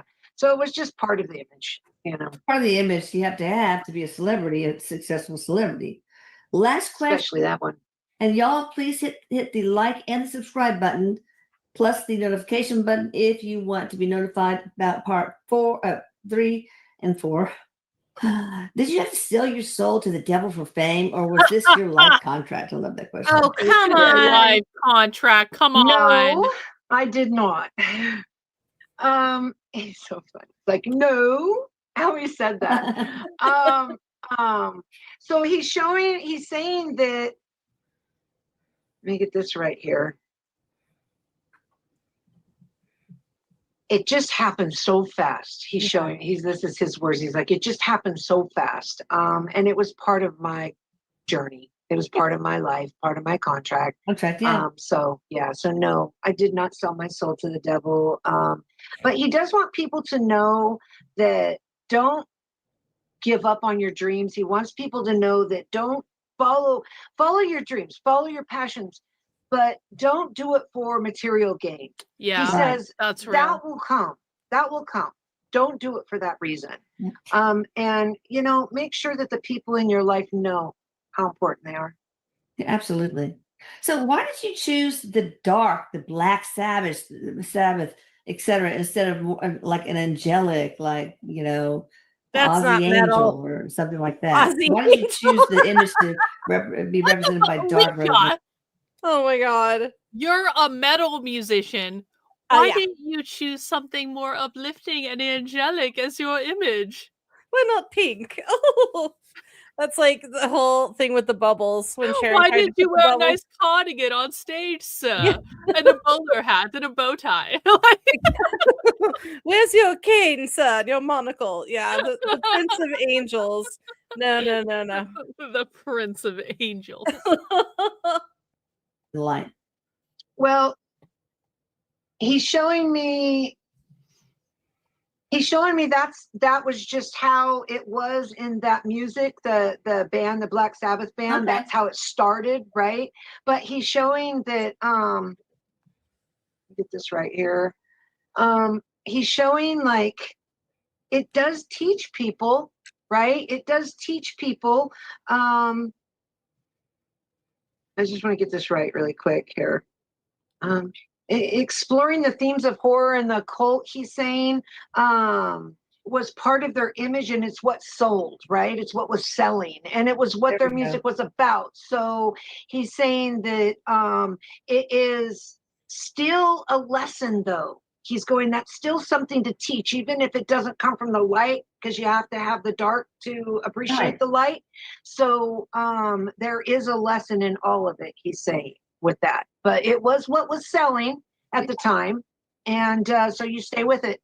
You know, you don't just change. No, people need to learn about contrast. I'm sure it gave people the chance to emote the darkness in them, the anger, the fear, the everything that comes with the dark side that needs to come. Right, absolutely.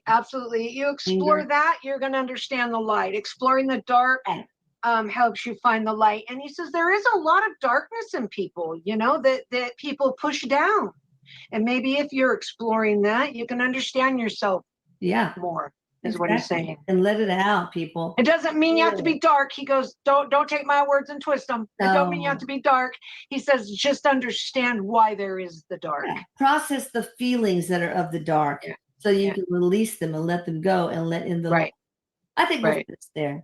Thank you. Okay. You guys check her out in the description. Thank you. All right. And, is that part one? We'll see you. Yeah, that's part one. Now, as they do, there are two other parts of this.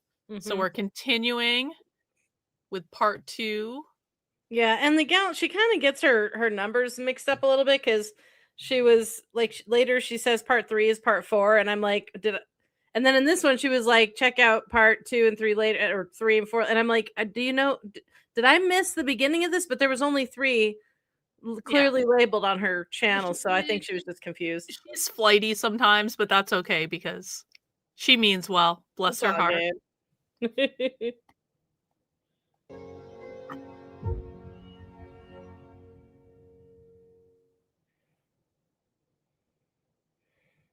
Beautiful souls out there. We have Ginger Bailey here again. We're going to continue to talk to Ozzy Osbourne. I like now, for those of you who are living under a rock, I'll say a little bit about Ozzy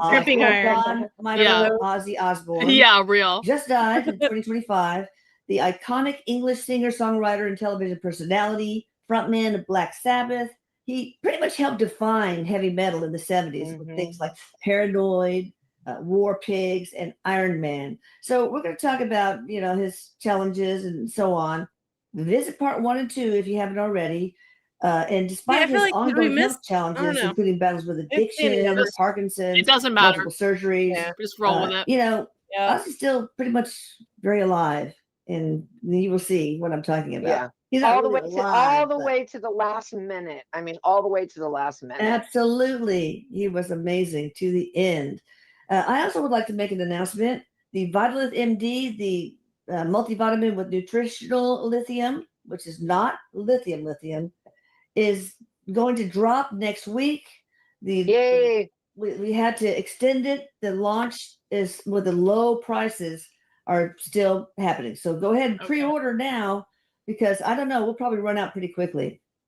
I'll let Elisa know. I know I'm buying some. I'm getting some. And also, nutritional lithium. And also follow at Vitalith MD on TikTok, because I'm going to have a series of TikToks explaining the different benefits. There are 50 plus benefits for it, including related to dementia. I can't say it cures dementia, but frankly, scientists think Can't it's say it, prophylactic against it. But I can't Right. say that in regards to my product because it's wouldn't be cool. Anyway, so let's talk to Ozzy. Ozzy, I think Vitalith MD would have helped your Parkinson's. Do you think so? Nice plug. Yeah. First, he's saying hi, everybody. And hi, Eric, who's helping on the other side. And, yeah, and Eric saying hi, Mom. I love you. I love you too. Yeah. So something he's saying about that is, first of all, he's saying that like he never really looked at that he had that. Like he was pretty good with it. It was very mild to him, and he's saying this because he truly believes that things can be mind over matter sometimes, on how severe they are. You ain't wrong. But yes, 100% it would have helped it. He said, Oh, okay, yes. good. Yeah, and he's also talking about he really had that for a long time, but he never identified with it either. Like people would say he had it, but in his mind it was like, nah, you know, not paying attention to it. And he truly believes that makes a difference. It does make a difference. Were you under medication at the very end of your life? No, what do you think about that, Karlyn? When he when was. people, it's almost like some people give into their diseases, or they wear them like a badge of honor. Like, I have this, and I'm special. yeah. People sorry for me. And there's other people that like don't talk about it, and you don't even know they have it because it's like they just don't let it be a part of their thing, you know, their sphere. I think, you know, I've gotten in trouble for saying on the internet that I think people make themselves sick, but I do think like it is indisputable that like people will make themselves sick either by just like consciously stressing themselves out, engaging in toxic behavior, being around toxic people, like you know, you will make yourself sick. And I think that there are a lot of reasons that people might want to be sick because they get people to feel sorry for them. I used to, there was this one woman that this was years and years and years ago. I'm not even going to say her name, but like she literally, she was in the community for about a week. And then she joined the toxic horde of unhinged rejects on the internet. I know who you're talking about. Yeah. But she built her entire identity around having this very specific illness. This was her screenshot. This inspired her hair color. This was her entire persona was, I have this chronic illness. And I remember and obviously I was trying to piss her off because I didn't really care what she thought at that point. She got very deeply offended that I was like, well, you know, you're doing this to yourself. She's like, why would I do this? And I'm like, you've built an entire fucking identity around having this illness. There's no reason why you need to have your handles about this and your hair color about this. And it's and everyone knows getting device. Yeah, it's like, listen, man, I have chronic shit that I deal with. I fucked up my leg very, very badly years ago. I have a shitty back. It hurts all the fucking time. There's other things that I'm dealing with, but like no one knows it on the internet because quite frankly, I don't build a persona around it. Yeah, I think when you start making it your identity, making the disease your identity, it just makes it worse. Or you're inventing it. You just need to have this because everybody has it. Now I need to have it because so I can be part of this club of people who have it. And you know, and doctors these days are all too happy to hand out the meds. You know, all you have to do is say, "Oh, I think I have this," and they'll be like, "Are these your symptoms?" "Oh, yes." And here you go. Yeah. Here's your pills. You know, and not to say that like there aren't genetic things and, you know, contractual things that you're going to develop, but I think there's so much that we could probably prevent if we were able to understand the power of our mind a little bit better. You know, not to say that's a cure all, but it definitely can't hurt. I mean, I think that people need to see themselves as someone who is healthy, who doesn't have whatever affliction is bothering them, and then it'll start to bother them a whole lot less once they actually convince themselves like this is not a part of my identity, this is not a part of my life. It's not that you don't have to deal with things and mitigate things, but like making it making, and I also think that a lot of people use it as like ways to prevent themselves from being criticized. Like, you have to feel sorry for me because of X, Y, B, and Z. And I'll even say this. I think that, listen, I have a great deal of sympathy for the people who were transitioned as kids, especially the ones who got surgeries and all that stuff. I really do. Yeah. But a lot of those people are mentally stunted at the age in which they transitioned. And that's a problem that they have to deal with. But I think that some of them, and I'm not going to name names because I do have like deference for like, you know, you've been through some shit, and it was not your fault that you were put in those situations. It was the adult's fault. Yeah. But there's been more than a few of them that have hidden behind, you can't criticize me because of X, Y, B, and Z. And I'm like, well, hang on a second. No, you are not above criticism. Like, if you're doing fucked up shit, just you don't get to say I'm a detransitioner and I was traumatized as a kid. You don't get to say that as an excuse forever. I'm sorry. Yeah. It's part of the journey, but ultimately, I think your identity cannot always be around your health. Like you have, that's part of your identity, but you can't live in it constantly. You're just, it's too, unless you are a health expert, you know, or someone who teaches that or helps people with it, that's your profession. But I mean, there's so many, you're denying all the rest of you, you know, just focusing on this kind of stuff. I don't know. Anyway. He was on medication. He shows the medication he takes for the tremors. He says that even if he didn't take that, levodopa, something like that. Yeah. Okay. Yeah, he's saying that even if he didn't, when he didn't take that, he would have a little bit of shaking, but not much. So again, he's saying like he feels like it was more mild, but he also thinks that has a lot to do with his mind, you know, the way he focused on it or not focused on it. But he was also on things for pain because he fell. He's showing me like he fell. He hurt his back. All right. So like Oxycontin or things like big stuff? Tylenol, Motrin. No, he was on some heavier ones. He said that he didn't like to take them that much, and he actually shows that he tried to stop a lot of that, especially before his tribute. You know that tribute he did, where he was in the chair, his final tribute. He's showing like backing off a lot of that medicine. Yep, he did do that. Yep, he didn't like it. He didn't like it. Didn't like the way it made you feel, I guess. He got. He goes, I gotta tell you, this is funny. He goes, I used to fucking take it for fun, and now I have to take it, you know, when he was here. He goes, now, you know, and then I end up having to take it on purpose, and it's no fun. It's no fun. That's how he's putting it. You know? You had a choice before, and then he's just kind of making a joke about it, you know? I'd keep my day job if I were you, if you're considering being a comedian, Ozzy. No, actually, you were extremely funny. I just loved you in the Osbournes. Yeah, it was the way he said it. It was the way I heard him say it. It's kind of like so serious, like, yeah, I used to take it for fucking fun, and then, you know, and then I had to take it. That's great. So what happened to the very end to cause your passing? And also, was it unexpected for you? He said no. He said no, it wasn't unexpected. He knew things were coming to a close. That's why he was doing a lot of what he was doing, like making last appearances and things like that. He's showing me his heart again, and I remember us talking about that in the first one, that I felt that in my chest. But he's saying his heart stopped. That'll do it. So it was a combination. It was a combination of things shutting down, the Parkinson's, and just damage to the body from that. So and from the drug. Yeah. Was your death natural or assisted, like in Switzerland? Did you get euthanasia? No, I've been curious about that. Didn't. But he does want to say that he had talked about that with Sharon. He had talked about if he got to a point where that's got to be a hard conversation. Man, so bad. Can you imagine? I watched. There's a documentary about it when I think they legalized it. I want to say it was in Oregon, and there's a documentary about it that I watched, and because I tend to support assisted, and because I feel like it's more dignified than just making people hang on. I think we give our pets more respect than we give human beings in that regard.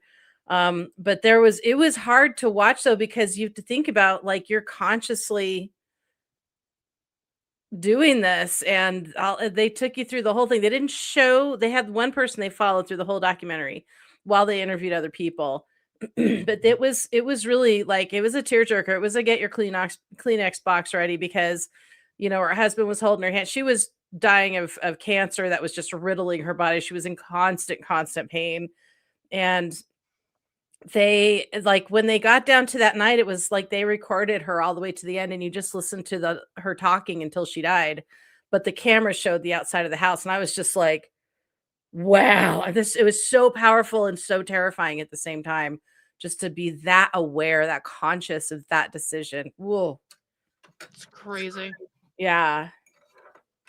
And severe, whereas his quality of life to his mind was not there, that he had talked about it, but no, this was natural. Did your death have anything to do with an overdose of pain medication? No. He said no. He goes, he really didn't take that much. He's going, I really didn't take that many things. Okay. And a lot of it was backed off of towards the end there, actually. It was more so when he first got hurt, he's saying that he had this medication, but it really wasn't that much. Okay. Who welcomed you on the other side, Ozzy? Yeah, tell us that and about your transition. Was it easy? What was your transition like? Did you cross? Yeah, he smiled. So of course, Randy Rhoads, his brother, and I just got chills like all over me. He has other family, his family, on the other side, parents. He's showing some guides of his. Okay. And so he's showing other people that like John Lennon, people that he like was a fan of, in the music. Nice. It was almost That's like cool. it was a homecoming, but it was also like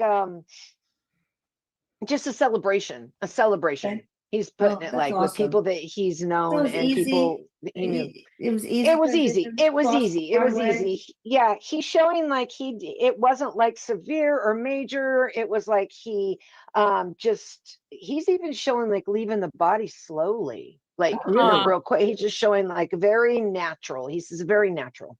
The one person says, who did you meet when you went through the gate? Is there a gate in your transition? Like no. St. Peter's Gate? Okay. No, maybe you want, some people have that image of religious gate kind of thing, or veil, there's a veil, they call it, lifting the veil, but it's not, everybody is pretty much different on how they view it, but some people have little similarities. But if you believe in a gate, you might see one, he said, but there's not a real gate. What about you, Eric? When did you get to meet him? Fairly haven't we yes. talked about that before, just in like reference to like purgatory and stuff, where like you're gonna encounter what you believe, like you're gonna still have, like you're gonna encounter your perception of like what you think happens, and if you think you're gonna walk through a pearly gate, you're gonna walk through a pearly gate, and if you think you're going to hell, you might see something that you don't expect to see, maybe, or hope that you won't see, or anything like that. I think that was a lot when we were talking about the past or near-death experiences. Yeah. Sometimes the people will see what they need to see to kind of either help them move on when they come back, like help them to become better humans or whatever when they don't die. But like I really believe that when we actually go through the deed, it's pretty much the same for everybody. However, it's possible that you might have an expectation so strong that it is there, or that the people who greet you know that if you don't see it, it's going to freak you out too much, and they're there to comfort your transition, not to scare you or harm you. If it's going to help you to transition to the afterlife, then you're going to see a fucking pearly gate. Okay. Yeah, exactly. Yes, right away. All right. Right away. He does a two peas in a pod. Yes, right away. Same sense of humor, same love of music. Absolutely. They've even played together, Eric just said. Right. So what was your first thought when you transitioned? Like, what the fuck is going on here? No, let me see, I'm getting exactly what he's saying here. He's talking about it being easier than he thought, like easier than what he thought, and better. Like he's making it like it was better than what he thought, because you can think what things are about. Not that he didn't have a belief system, because he did, but he's saying like he just didn't realize how natural. He just keeps talking about the naturalness like to going it. home. Yeah, like it felt so Mhm. natural, and there's a memory to it, like a soul memory to it. Oh, Yeah. hey, I've Yeah. done this before, that kind of thing. Right. Yes. Yes. Wow. Oh, Yeah. neat. So what were your beliefs before you died about the afterlife? So he's showing me that he did have a Christian belief, like he did believe in God, he did believe in an afterlife. Yeah, I was asking if he believed like heaven, hell, that kind of thing. He said no, he didn't. He didn't believe there was punishment or Oh, anything good. like that.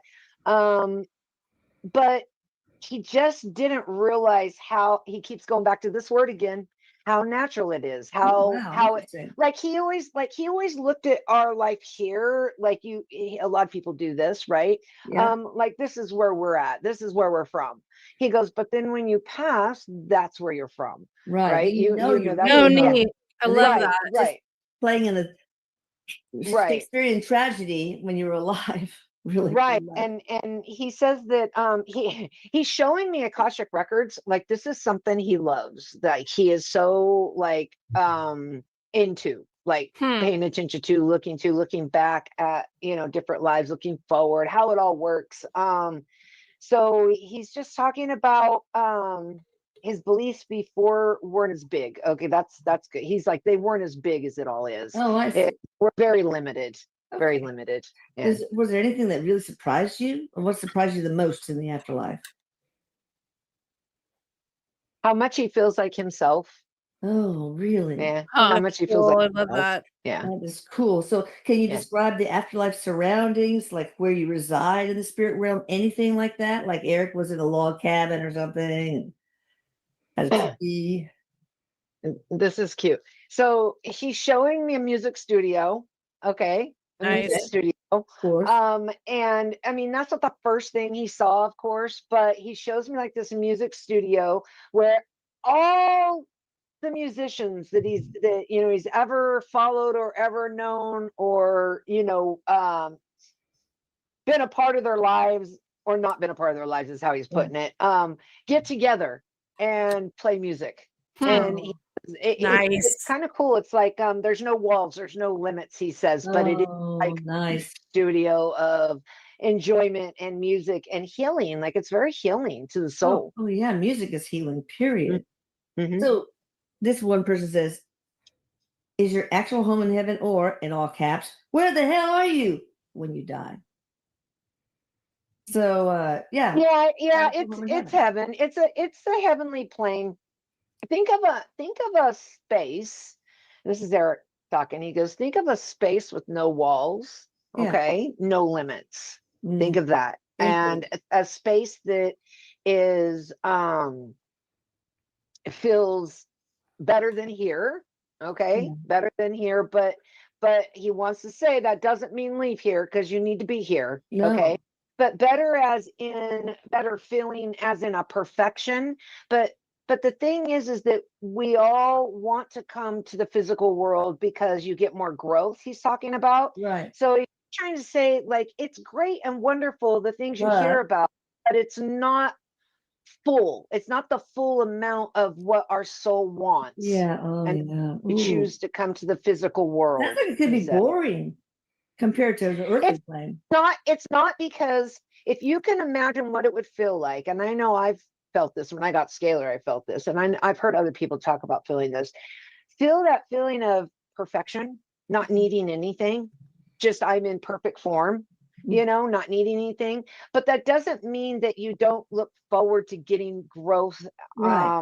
and how, and that's interesting. Eric goes, it's not even just about yourself growth, it's about others, because it's all about those that you're connected to.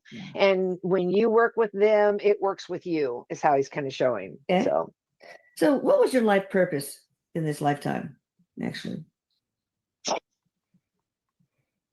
Entertaining, finding balance, he says, with fortune and family. He's like doing this. Let's see, he I'm sending to him here. With the Parkinson's, he's talking about learning to not let it take you, not let it be the thing that makes your choices for you. Oh, I love that.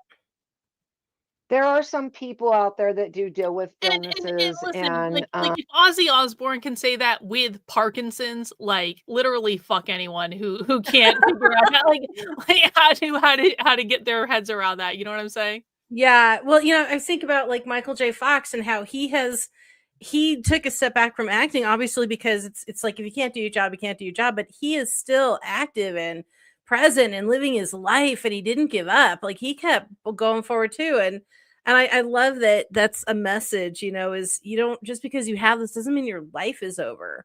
Don't, like Ozzy just said, don't let it take you. And my grandmother had Parkinson's, and it was just from like her elbows to the tip of her hands. Nothing else. She wasn't like all of this. It was just a little tremor.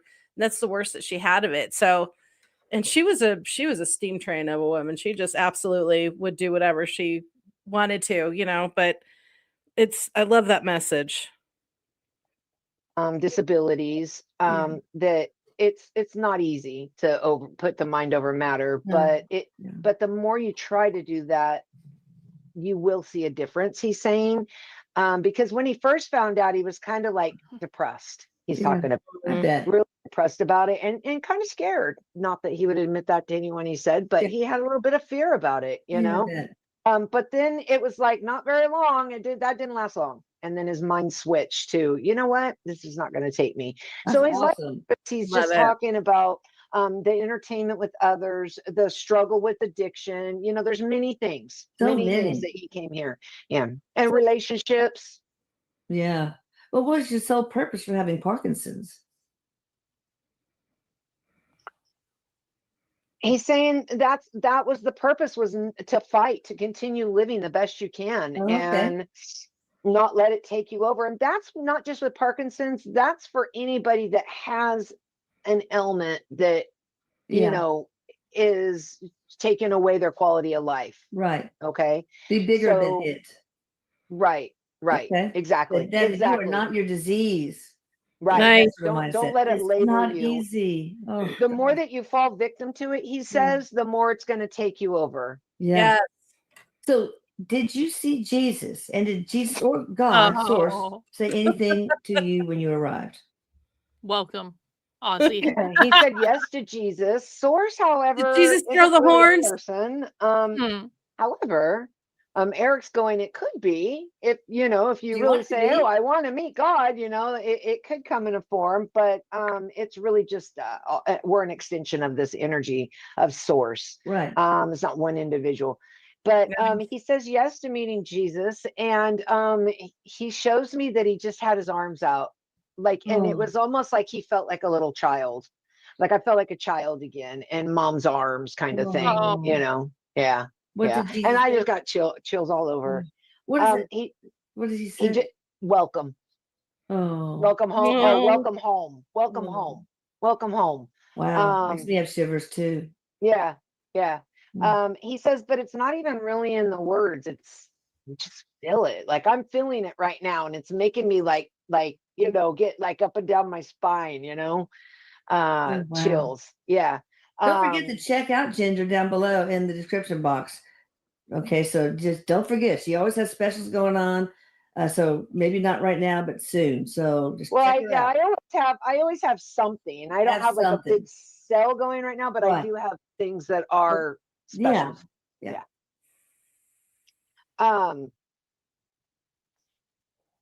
He's showing me that it's something you can't describe, because the human mind is too limited and couldn't really grasp the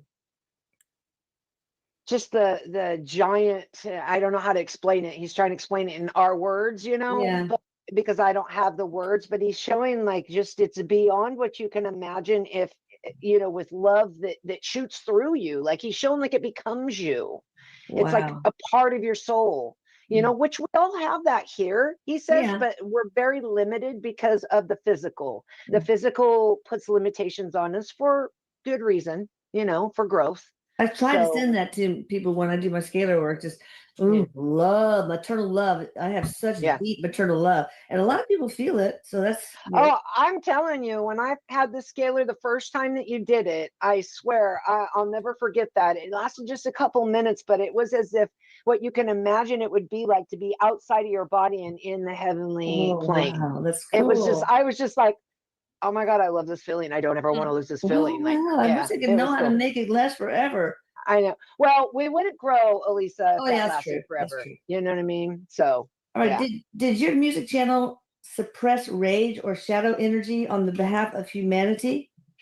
Suppress what? Did he what? Did your music channel? Oh no. I read music channel. No. Did your music channel suppress rage or shadow energy on behalf of humanity? I read it as music channel, not music channel. So did his music channel something dark? Is that what it's asking? Yeah, pretty much. Yeah. No, it didn't. It didn't. He's saying that there were things that were twisted and turned around about his music. You know, it wasn't meant to be like evil, you know, even though he was given the darkness name. Suppress rage. Did it help people get the rage out as they were singing or air guitar and stuff? Absolutely. Okay. Yes. Very healing, very good for very the healing. soul. Now, very good for the soul. Primal screaming, baby. If you've ever if you think about this, if somebody's very angry and very mad and they say they scream or they start punching a pillow or yell, you know, imagine how good you feel, you know, think about how good you feel after that. Okay. And he's saying like, that's kind of a little bit of an after a good scream. Of how it could help. But you know, if you really listen to the lyrics of a lot of his music, you know, it's not what they make of it. It was a thing, what do you call it, like a stereotype in the 80s of devil worship, and you know, and he just got kind of placed in that spot. And he kind of took on that role, you know, because it was more of a persona or a show, like Prince of Darkness. You're not really the Prince of Darkness, but you know, it's marketing. All marketing, man. It's all marketing. Yes, it is. He wants to say something really quick. He's talking about songs and music that he wrote. And we talked about this a little bit in the first one, but he's talking about his song Dreamer. That was one of his favorite songs to sing. Like the depth of it. He's talking about how this was about a better world. If you listen to the lyrics, he's going, this was about a better world. This was about I'll check it out. Compassion and cooperation, environmental. He's like going down the line of all the things that this was supposed to touch on. And because all he could think about when he was writing this, or mostly a lot of what he thought, is his children and a better world for them. Right. Because he was a very loving family man. He really was. I could see that. It came through. Did you come to the world, to Earth this time, to blow minds wide open? He says that depends on the mind. Yeah. I guess so, yeah. Well, let me ask you this. Do you believe that music has the power to spiritually awaken people through chaos? And you contribute to that? It does. It does on some level, because think of this, when somebody, and I'm going to use this for an example, he's saying, use this. When say somebody tragically loses a child, it puts them on a path. It's very tragic. It's very chaotic, right? And it puts them on a spiritual path. Yeah. So it can, in a sense, it does. It does not only that, but it also heals in other ways, you know.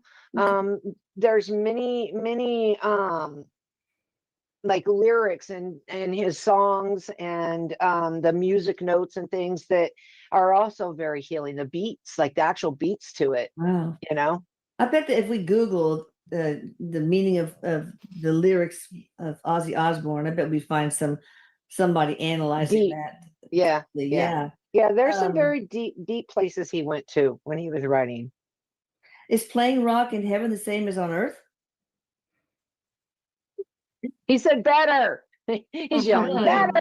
Yeah, it is. same. It's the same. It is. It's the reason why he's saying better is because when you don't have your limitations of the physical, you have, and Eric's going, and Eric always like, he's going, and I love this too, is you feel it more, like you become a part of it. You know, you become a part of that music more so than you would if you were in the physical listening to the it. music, and the music is you. Yes. Do your sound frequencies that you use contain healing vibrations? I'm going to say a yes, big yes to that. Yes, they do. They do. He's saying like he didn't look at it in the way like maybe a spiritual healer would have looked at it, but he did look at it in a way that it was healing to people because the joy that they would get, or you know, the joy he felt with it. And that's a good point. He's saying like, if you make a song and you're hating and you're really angry, and then you make one where you're really like loving and you really feel that like, you know, intense love and passion, play both those songs and see which one that people react to positively. Yeah. You know, because people can feel that energy that's put into music. Oh, absolutely. They can feel it.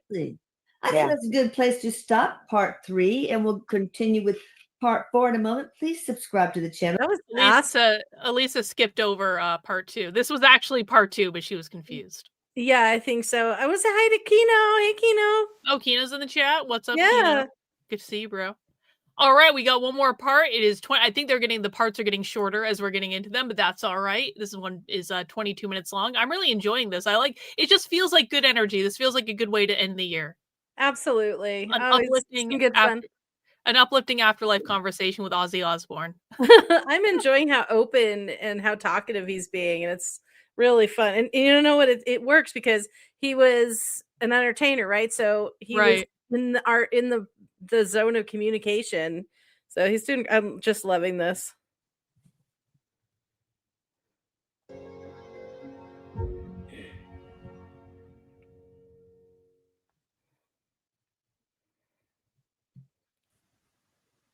Hi there, people. We are back for part 4 of the Ozzy Osbourne show. The interview with Ozzy. He's still here. Hi, Ozzy. He's still here. Hi, Elisa. Eric. Thank you, Eric, for all your help. My son in the afterlife. I love you. Says hi, Mom. I love you. And of course, Ginger is the one channeling Ozzy, and she's done such a wonderful job. If you haven't seen parts 1, 2, and 3, you must. If you want to get in contact with her before she's, booked up for 10 years, check her out in the description box below. Okay, click on that link. All right. Hi, Ozzy. Yeah. He says hi. I didn't say this before, but he's wearing something different now. He's wearing just like a black t-shirt. Before, in the first one, I remember we were talking about what he had, but he's changed. He's in just like a casual black t-shirt and black jeans, like very casual today. So, but yeah, I just wanted to say that because I know this is something probably he always like wore, but he just feels more, I don't know, relaxed, casual. Good. If you're gonna feel relaxed, it's gonna be in heaven. So where you already said you met John Lennon. I guess we could ask more detail about that. How did that go? I mean, you really looked up to him. Yeah, he did. He was. He just says it was wonderful. It was wonderful. And it's another brother. He's like, he just looks at him as like another brother. Brother. Okay. And he had a lot of respect for him, and it was really good seeing him. That's what he just said. He goes, it was really good seeing him. And he was there when he got on the other side. He loves that he was there when Ozzy crossed over. It was really nice. He was there. So what about your dogs? Have you reunited with that whole mess of dogs? Yeah, I can see dogs around him. Yeah. Oh yeah. You love dogs, yes. He did. He loved them. He's funny. He's talking about except for stepping in the shit and the pee. That's what he just said. Yeah, that's no fun. He said there was so many messes that he hated that. Like I remember on the show. Yeah, that was. Let them outside. But they're worth it. That's what he just said. They're worth it. And a lot of times he's saying like he was overwhelmed a little bit. Like they would be on the bed, he's showing like them being on the bed and stuff, and he'd get a little overwhelmed. Like, okay, can we put? It's like a dog blanket. He's going push the dog blanket down. I'm a little hot. He's calling it like a Even dog. Ozzy battled the dogs in the That's bed. so lovely. Yeah. So is there anyone that you are looking forward to meeting that you haven't met yet? He says he's met everybody that he's No. wanted to meet. Sweet. He's showing like it's like the time is different, than what we have. It's it's not linear.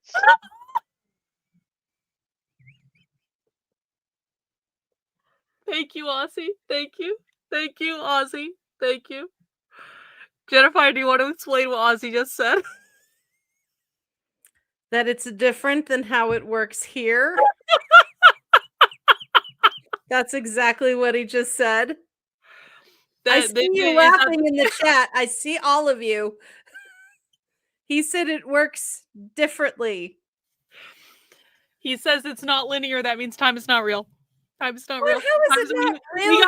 We got how many? What percentage of episodes have we had a time is not real moment? It has to be at least 80% of the stuff that we watch has a moment where it says time is not real. Just works differently out there than it does here. It's linear here, non-linear there. Yeah, because it's not real. It's not real. It's a construct that we make up to make sense of the world. It's not real. Everything that happens or ever has happened or ever will ever happen is happening right now. Time is not real. I can't. I just can't. You know what though? Just because you can, like, if you're on a river and you can go up and down the river, doesn't make the river not real. Just saying.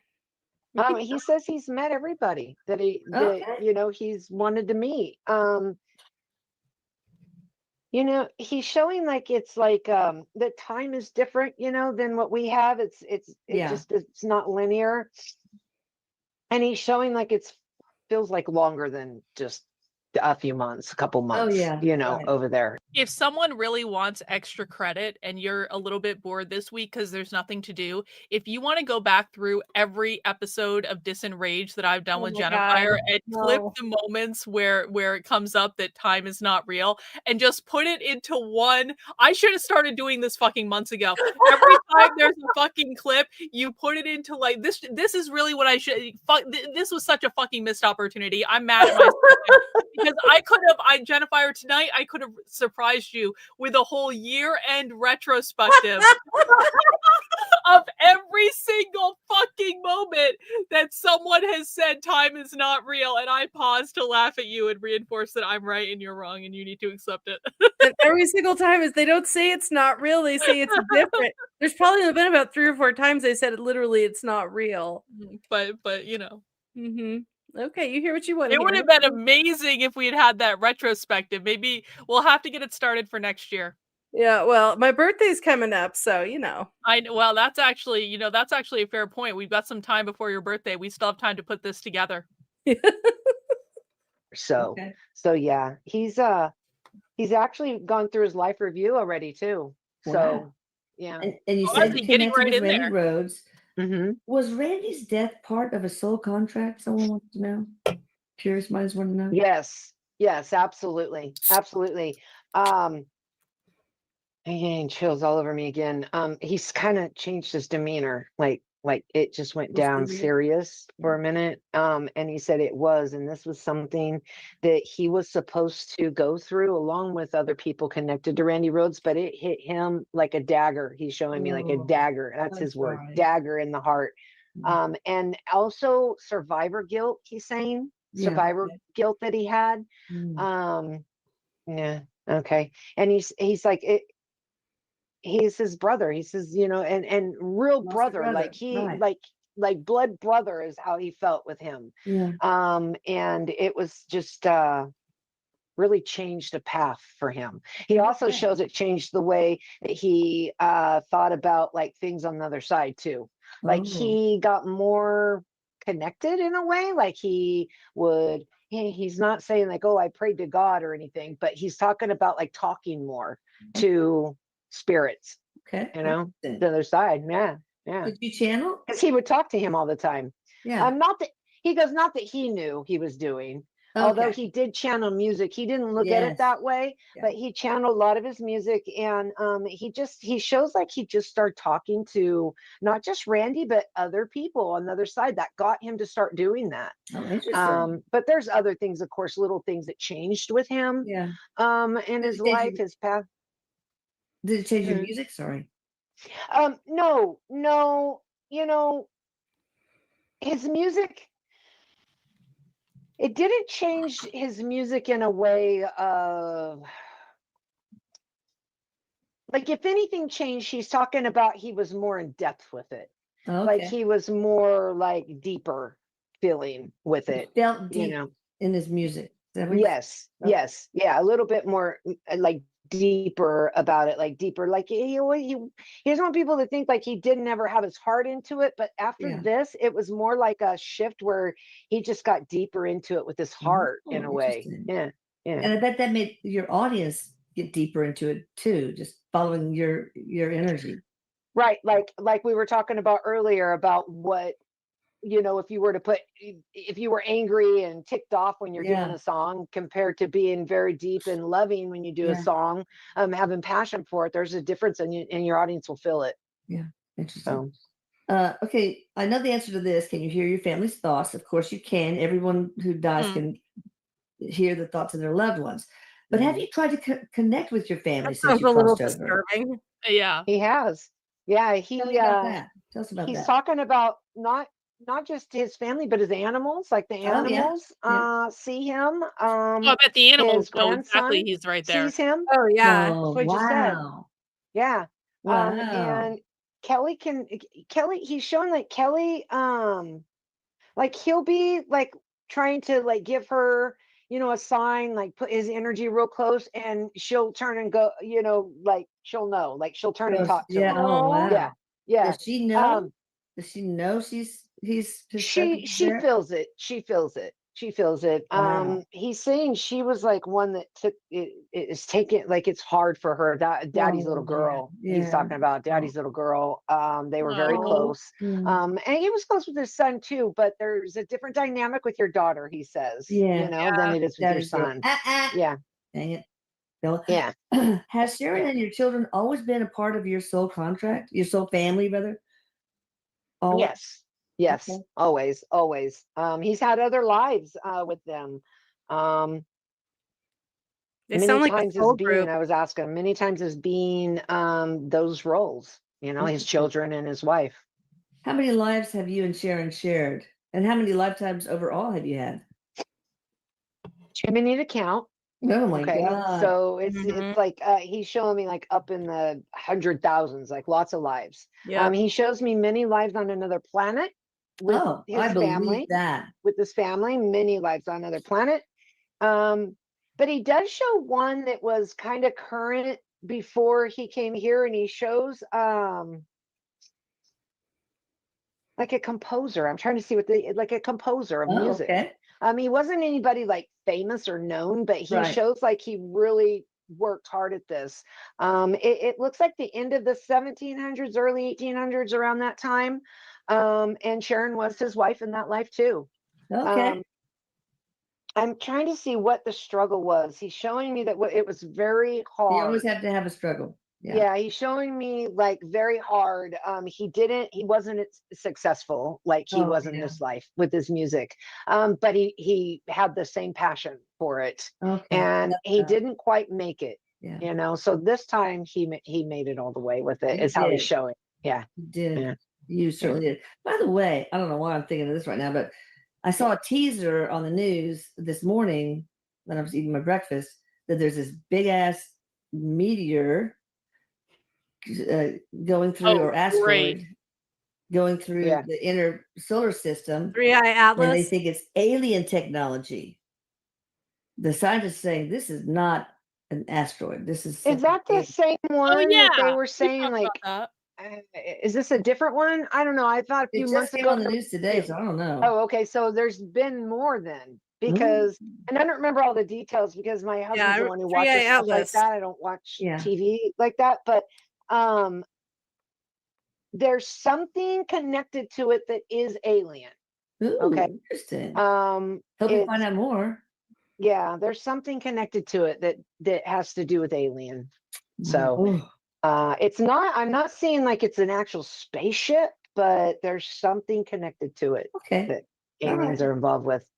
So maybe they have technology that's steering the asteroid away from Earth. I mean, you never know. That's something that Eric's showing me. It feels like that. Something where they have control of the trajectory of the asteroid. Yeah. Okay.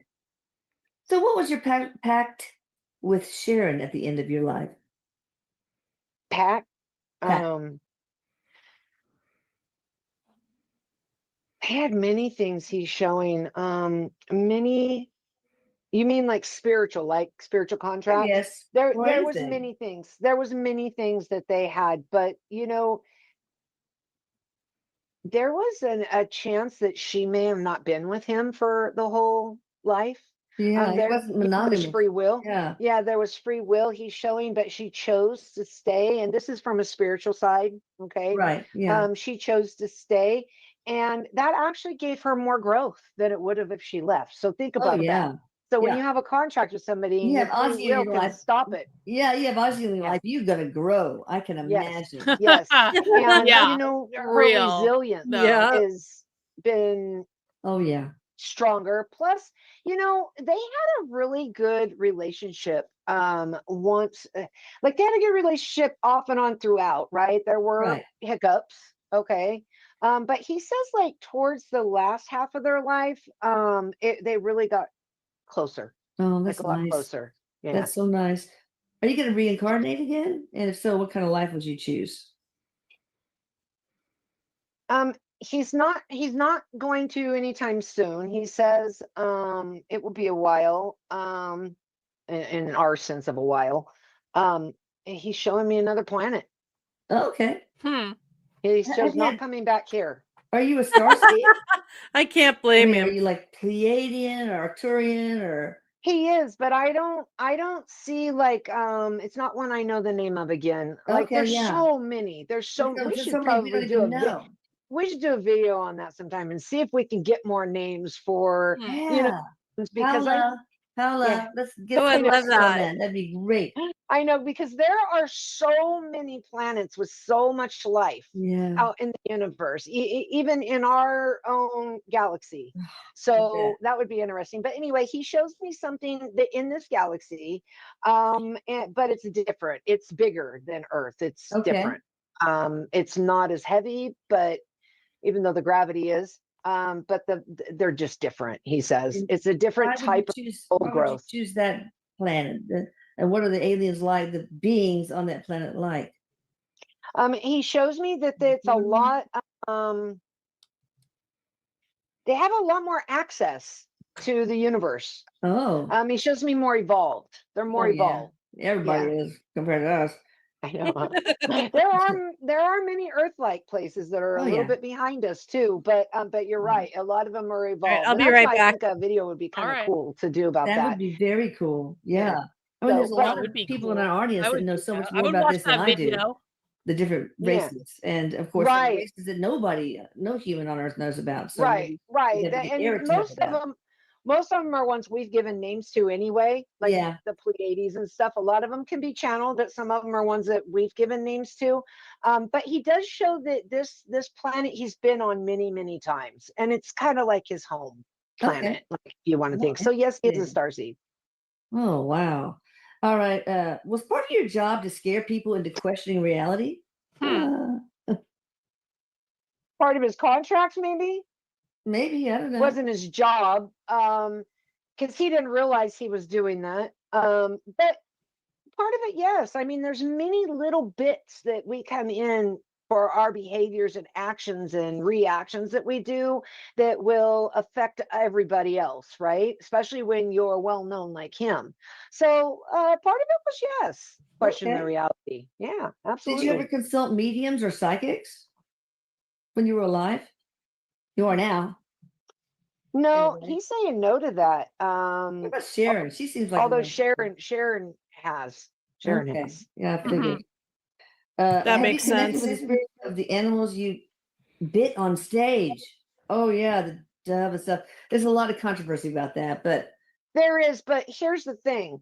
This was an act, and one of them was not like he didn't mean to. He didn't know it was alive. I think yeah, he this is thought the it was bat. rubber. Yeah. Yeah, he didn't know it was alive.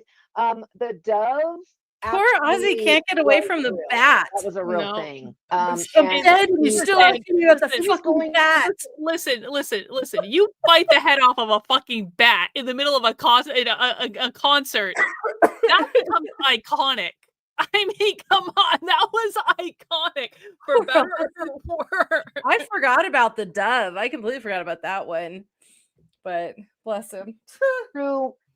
He goes, yeah, my whole life probably looked like a stage of craziness, but he was going through a stage of being very crazy, like, like, showing like this crazy side of him, right? And that was part of it. So it was just kind of like a persona. He didn't think. He goes, I didn't even think. I just did it. And then afterwards, it was like, he's kind of like, why I do that, kind of thing in his head, but he was not going to say that. But yes, he has reunited with What'd you those. say? Sorry about that, dude. Yeah. I bet you missed your head. No, he's like, it's just everything's known. Everything, that's the words he's using. All is known, all is forgiven, is how he says it. That's nice. Yeah. All right, 2 more questions only. This is issue 1. How did Eric find you? Did he just show up and say, hey, dude, sorry you died, but my mom wants to interview you? Let's talk about that, Eric. That's a good question. So Ozzy's showing, it's kind of hard because the linear, we're going to use linear, I guess. Hang on, we got a Rumble rant Jennifer from Ray over on Rumble. Ooh. Dr. K, he bit the bat not far from where I'm at right now. That happened in Des Moines at Vet Stadium in 1982. Wow. Fun fact from Ray on Rumble. Thanks for the $2, Ray. I appreciate it. Nice. But Ozzy's showing that when he passed and he reunited with a lot of people, his loved ones and people he's known, Eric was among all of them. He just said Eric was among all of them. He's a fan. Because there are fans on the other side too that were fans of Ozzy's that were also there. So so he's like, you're not really untouchable on the other side, really.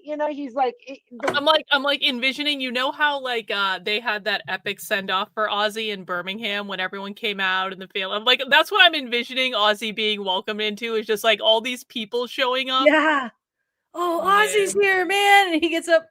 Wow. That would be amazing. The way the human mind thinks, or like a celebrity's untouchable here. He goes, it's not the same on the other side. We're all connected, right? But he just kind of shows, and it's cute. It's really cute, the vision he's given me. He's given me a vision of all these people standing here, and then Eric standing like in of them all. It's really cute. Yeah, and there's Eric standing there. So that's how they met, There's a lot of people too that Eric is connected to that are Ozzy fans. So it was a given that they're going to meet anyway. Awesome.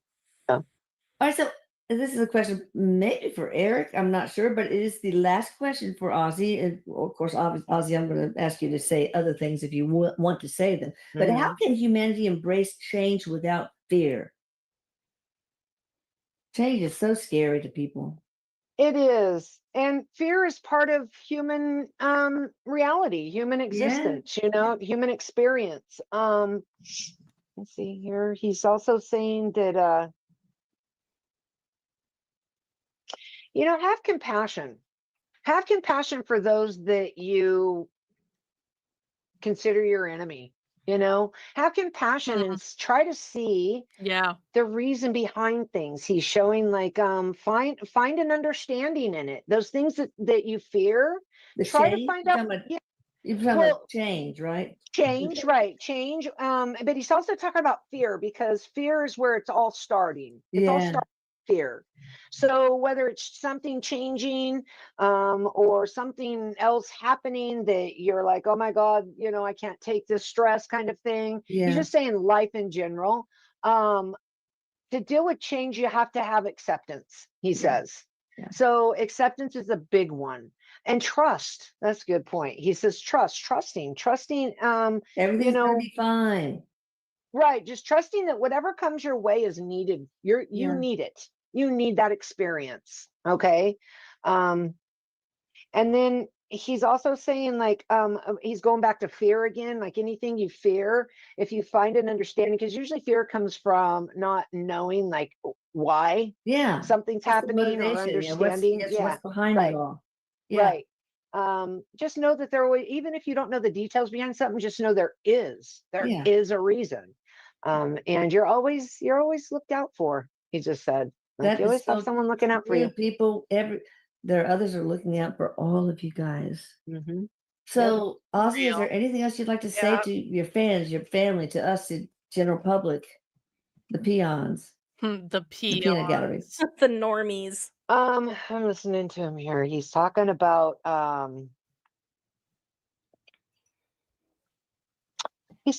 tools, like tools that you collect in a lifetime, like things you collect over time from experience. Metaphorical tools or physical tools? Metaphorical tools. He's talking about everything that you go through gives you another tool to deal with something. That's kind of interesting the way he's putting this. I'm getting chills now.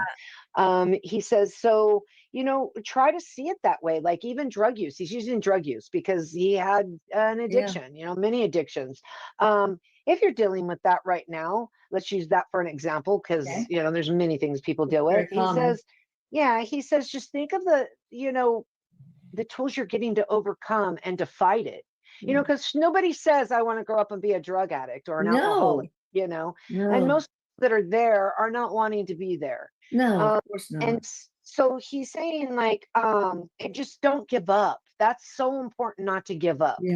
And then he's talking about just like everything you go through in life gives you a tool, is how he's showing it, like another tool to deal. I love and that. Also to help others. And if you look outside of yourself, even though we're all connected, he's not saying like think of yourself disconnected, but he's saying like look outside of yourself to help others more. This will help you in turn, is how he shows it. Helping others does help you. It really does. It does. Especially if you're dealing with right, especially if you're dealing with depression, because depression is a lot of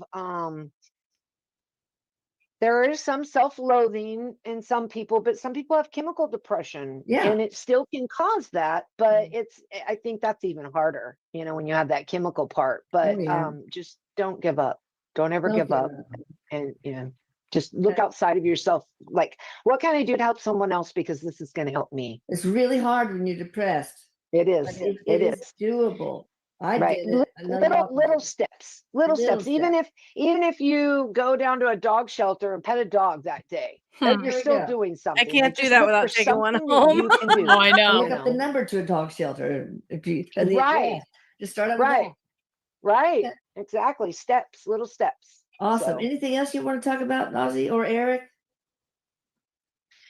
No. They're both like talking about going and playing music after this. They got a gig they're gonna play, and they're just being funny now. They're like joking around with each other back and forth. They're cracking me up. So no, they're just saying thank you. He said, Ozzy says thank you so much, and he loves his family and he loves his fans so much, and he's very thankful for his life. He had a good life. Yeah, you really did. Wow. Everybody has ups and downs, but you just had a marvelous life. So subscribe, guys, so that Ozzy doesn't haunt you into it. And that was a pretty great Afterlife interview, Jennifer, if I do say so. I think it was. That was really, really sweet. I love you knew he was a cool dude and a sweet man, and he just proved it, from the other side. That was beautiful. All right. Well, any last thoughts before New Year's Eve tomorrow? Any final parting words? Oh, golly, I don't know. I it's got to be just another day, right? But it is what it is. This has been a crazy year. It's going to be crazier next year. Yeah. But I feel like this time around, I don't know about you, because I know you and I have both gone through some changes this year, and I feel like maybe I'm meeting, at least I can speak for myself, I'm meeting this year with more of a consciousness for my goals and what I want to accomplish and how I'm going to define myself, instead of just like thrust into, oh, fuck, it's January again. Like I feel very self-aware. I don't know how else to describe that. Like I've got a list of things I'm going to do. I feel like I'm defining things a little bit more. I'm not lost in the quagmire. Last year I was so wrecked from everything that had happened, and this year I feel like I have clarity and I'm ready to start climbing the stairs and doing the things and meeting goals, and like I have purpose. I have real purpose and I'm ready to take it all on, and I'm excited. Yeah. I don't know if I feel that necessarily, but I feel more just like calm about everything. Like I know exactly what I'm doing. I think like the only kind of like I know exactly what I want to do. I have no fucking clue how I'm going to do it. I have literally no fucking clue how I'm going to achieve the goals that I have, but I know exactly what I want to do. I feel very confident about that thing. I feel like I'm the only person that can actually do that thing. I don't know. I feel like I've really kind of settled into what I'm doing. And that's actually, I feel like that happened more this year, where now I'm just like totally confident. Like, yeah, I'm doing what I'm doing. This is who I am. This is my identity. I study socialism for a living, and it fucking sucks sometimes, but it's also awesome. And I feel like there's just like no kind of turning back in many respects. But I don't know. Like I have a very, like, I just feel very calm. I feel very comfortable. You know, it's like, it's weird because for my entire adult life, I think I switched careers every couple of years. Like I would say I would do something for a while. Like I was in higher education for 10 years. And then I did like, I did marketing, and I did fundraising, and I did, admission stuff. And then I went and became a consultant in higher education. And then I, started my own consulting business. And then I accidentally got internet famous, and then had a massive midlife crisis and became a fucking streamer on the internet. And then I became an investigative journalist. And now I'm just like, okay, I feel like I did this my entire adult life. And now I'm like, okay, I understand that every single, it actually fits in with what Ozzy said in that interview. It's like every single thing that has happened has actually set me up beautifully and perfectly to be the only person with this fucking unique, crazy skill set that I have with the psychology and the marketing, and I can write and I can present and I can do all this stuff, and I know how to analyze social systems, and I know what fucked up toxic shit looks like, and I now have an understanding for exactly how stupid humanity is, and I just didn't appreciate that before the last couple of years, I have to be honest. And so now I'm focused. I got it. Well, and you've been on the other side of the other sides and left of the left side of politics. Yep.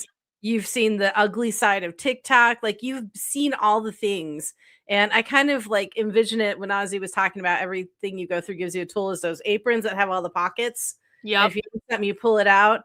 And so I'm kind of like, yeah, you've got your tool set. You can pull this out, and you're ready to go, and you're not unprepared anymore. And yeah, that's exactly right. My cycles are like about every 10, 11 years I go through a cycle where I reinvent myself. And so I'm just starting the new, like the author cycle's only been going on for about 2 years. I mean, it would overlap with being an esthetician, but because I did that for about 12 years. So I'm like, wow, I wonder if in another decade I'm going to be doing something else. I can't even imagine what that's going to be, so, or maybe it's just going to be a bigger version of this, which would be fine. But I love the idea of stability. Like you said, just kind of like found my zone, Well, I feel like, that's almost a path that like, it is stupid that people think that they need to choose what they're going to do for the rest of their life when they're 20 years old. Agree. Or 16, start filling out those college apps, kid, That's fucking stupid. Yeah, I agree. And it just doesn't work that way. And but it is funny to kind of look back over everything and be like,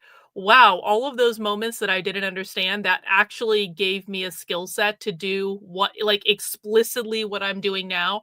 And if I hadn't done corporate training and corporate consulting, I wouldn't have like the experience that I have in terms of analyzing these large social systems. If I hadn't done keynote speaking, like accidentally just getting asked to do talks at places, and then getting paid for it, a lot of fucking money for it. And I would like to get paid a lot of money for it again, if I'm being honest about it.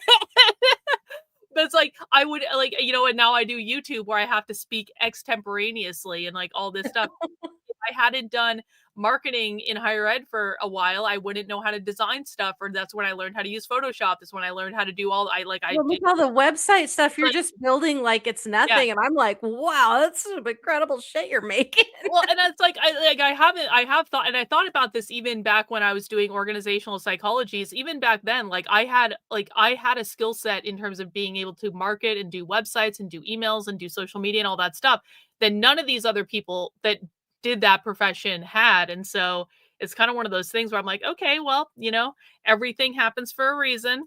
Yeah, It all comes funny. together. The universe really trains you like Mr. Miyagi. It's a very Mr. Miyagi thing. Why am I painting this fucking fence? Oh, here, let me show you. Exactly. It's the Karate Kid career path. Exactly.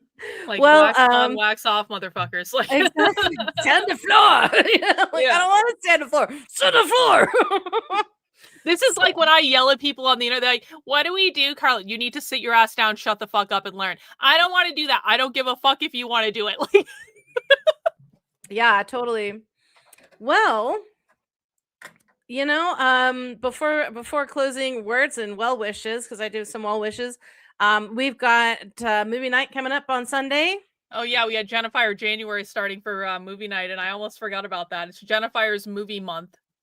Jennifer's birthday movie night. And it's really awful, and I'm really upset about it, and I don't want to do it, but I'm going to do it because Jennifer runs movie night for the community, and she gets to have a month of her very own. It's fine. So do you. Mm-hmm. It's true. I do get to have a month of my Karlyn's month of narcissism cannot be here soon enough. Let's just be honest. I'm so boned. I already know it. No, we're gonna have some fun, and this is the reason I do Jennifer January is not only because it's my birthday, but because I am the one who runs movie night, and I want to do something for myself as my own little treat. Yes, I pick most of the movies we watch, but they're crowd pleasers. These are movies that are personal to me. Some of them you've probably never even heard of. I don't normally play obscure things, but this Sunday we are opening Jennifer January with Ice Pirates, which is a super awful, cheesy sci-fi movie, and it is awesome. And I watched it as much as I could, and I don't own it, which I can't believe, but it was like now it's on Amazon, but I couldn't, for years I looked for it and I couldn't find it at all. And I freaking love, we are not watching Sallow. Stop it, Misakin. No, we are not watching Sallow, ever. No. In fact, I just read an article about that, they were acclaiming, or what am I trying to say? They were praising the director and how amazing, and people just don't get his vision. And I was like, I actually have context for this, but anyway, no.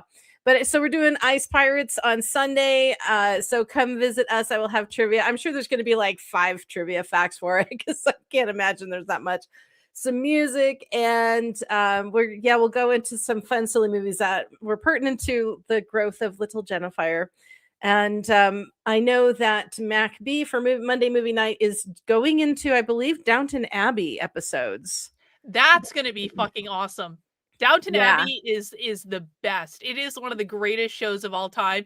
Even Victor was like one of those husbands that like I made him watch every episode of Downton Abbey, but he pretended not to like it. But like when the movie came out, I was like, Victor, do you want to go see the Downton Abbey movie? He's like, yeah, we can do that. Have you seen the videos of like the husband sits on the couch like, oh my God, what are you watching? Yeah, and then the next week he's like, what is it on? I'm like, okay, what's Muffy doing? Oh my God, you mean the season's over? It's so cute. We even went to a Downton Abbey museum exhibit where they were doing this traveling show where they brought all the costumes from Downton Abbey and they rebuilt some of the sets and like all this stuff. So you get to go through and see all of it. I did that for Star Wars for the prequels. They had all of the Padme's costumes and all the Jedi costumes and stuff. And my husband took me for my birthday one year at our it was like at the art museum. I think it was really cool.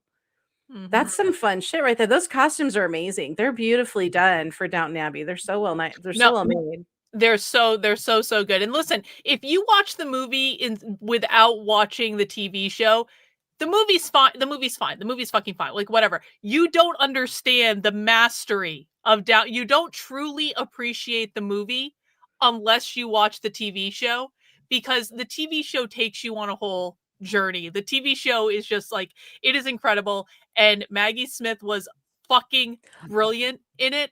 She was so good. She had so many one-liners where she was just basically telling people to fuck off in really old lady, nice British aristocrat way.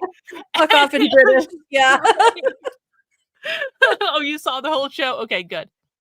I've made it through the first season and half of the second season, and then that's usually where I'm like, okay, I'll have to come back to it. And then time goes by and I'm like, now I've forgotten everything that happened. And it's like, do I have to start season 1 over again for the third freaking time? Because I really do want to see it. I really loved it. But I just like you can't sit there and just binge watch things. I was writing books and stuff. And so I just kind of lost it because I was in the writing mode. But beyond that, that's what we're doing now. And everybody be safe, please. On New Year's, we have a waxing moon. Sun is in Capricorn now, so you're welcome. Capricorn's rule right now. Oh yeah, we're in Capricorn. Ugh. What's in Capricorn? So good. It's so warm and cozy here. But yeah, so everybody be safe. See, this is why I feel like I haven't accomplished as much as I should, because we're in fucking Capricorn and I'm reevaluating every part of my success. Oh no, you're overthinking. Oh no. I get it now. Like, I am a failure at life. I'm 45, almost 45 years old, and I stream on the internet for a living. I'm a failure at life. This sucks. And then I remind myself that I can sleep as long as I want in the morning, and I don't have to wear pants to work. I can wear sweatpants and leggings and stuff like that. I'm like, all right, this actually turned out okay. No mas pantalones. No mas pantalones. But everybody be safe. Hug yourself or hug someone else. Enjoy the New Year's if you sleep through it or stay up and party. Please, please, please be careful. Do not drive and drink. Do I have to say that? But don't do anything stupid. Do anything stupid. We want to see you next year. And we love you. And thank you for being with us for this whole year, because it's been pretty cool. Yeah. And if you want to come watch Sally Jesse with me tomorrow, I will be here watching Sally Jesse. I'm going to go to the weed dispensary before that, so probably have some edibles or something like that. And that'll be a pretty great experience for everyone. And obviously, I would never get high on the internet. I'm joking right now. I would never actually do that. But I'm just saying that maybe I would take the edibles before I went on the stream. And we're gonna have a good old time. And that's what we're gonna be doing tomorrow sometime. And so I will see you guys then, and we will be back next week, same time, same place. Happy New Year, everyone, and we'll see you soon. Bye. Bye.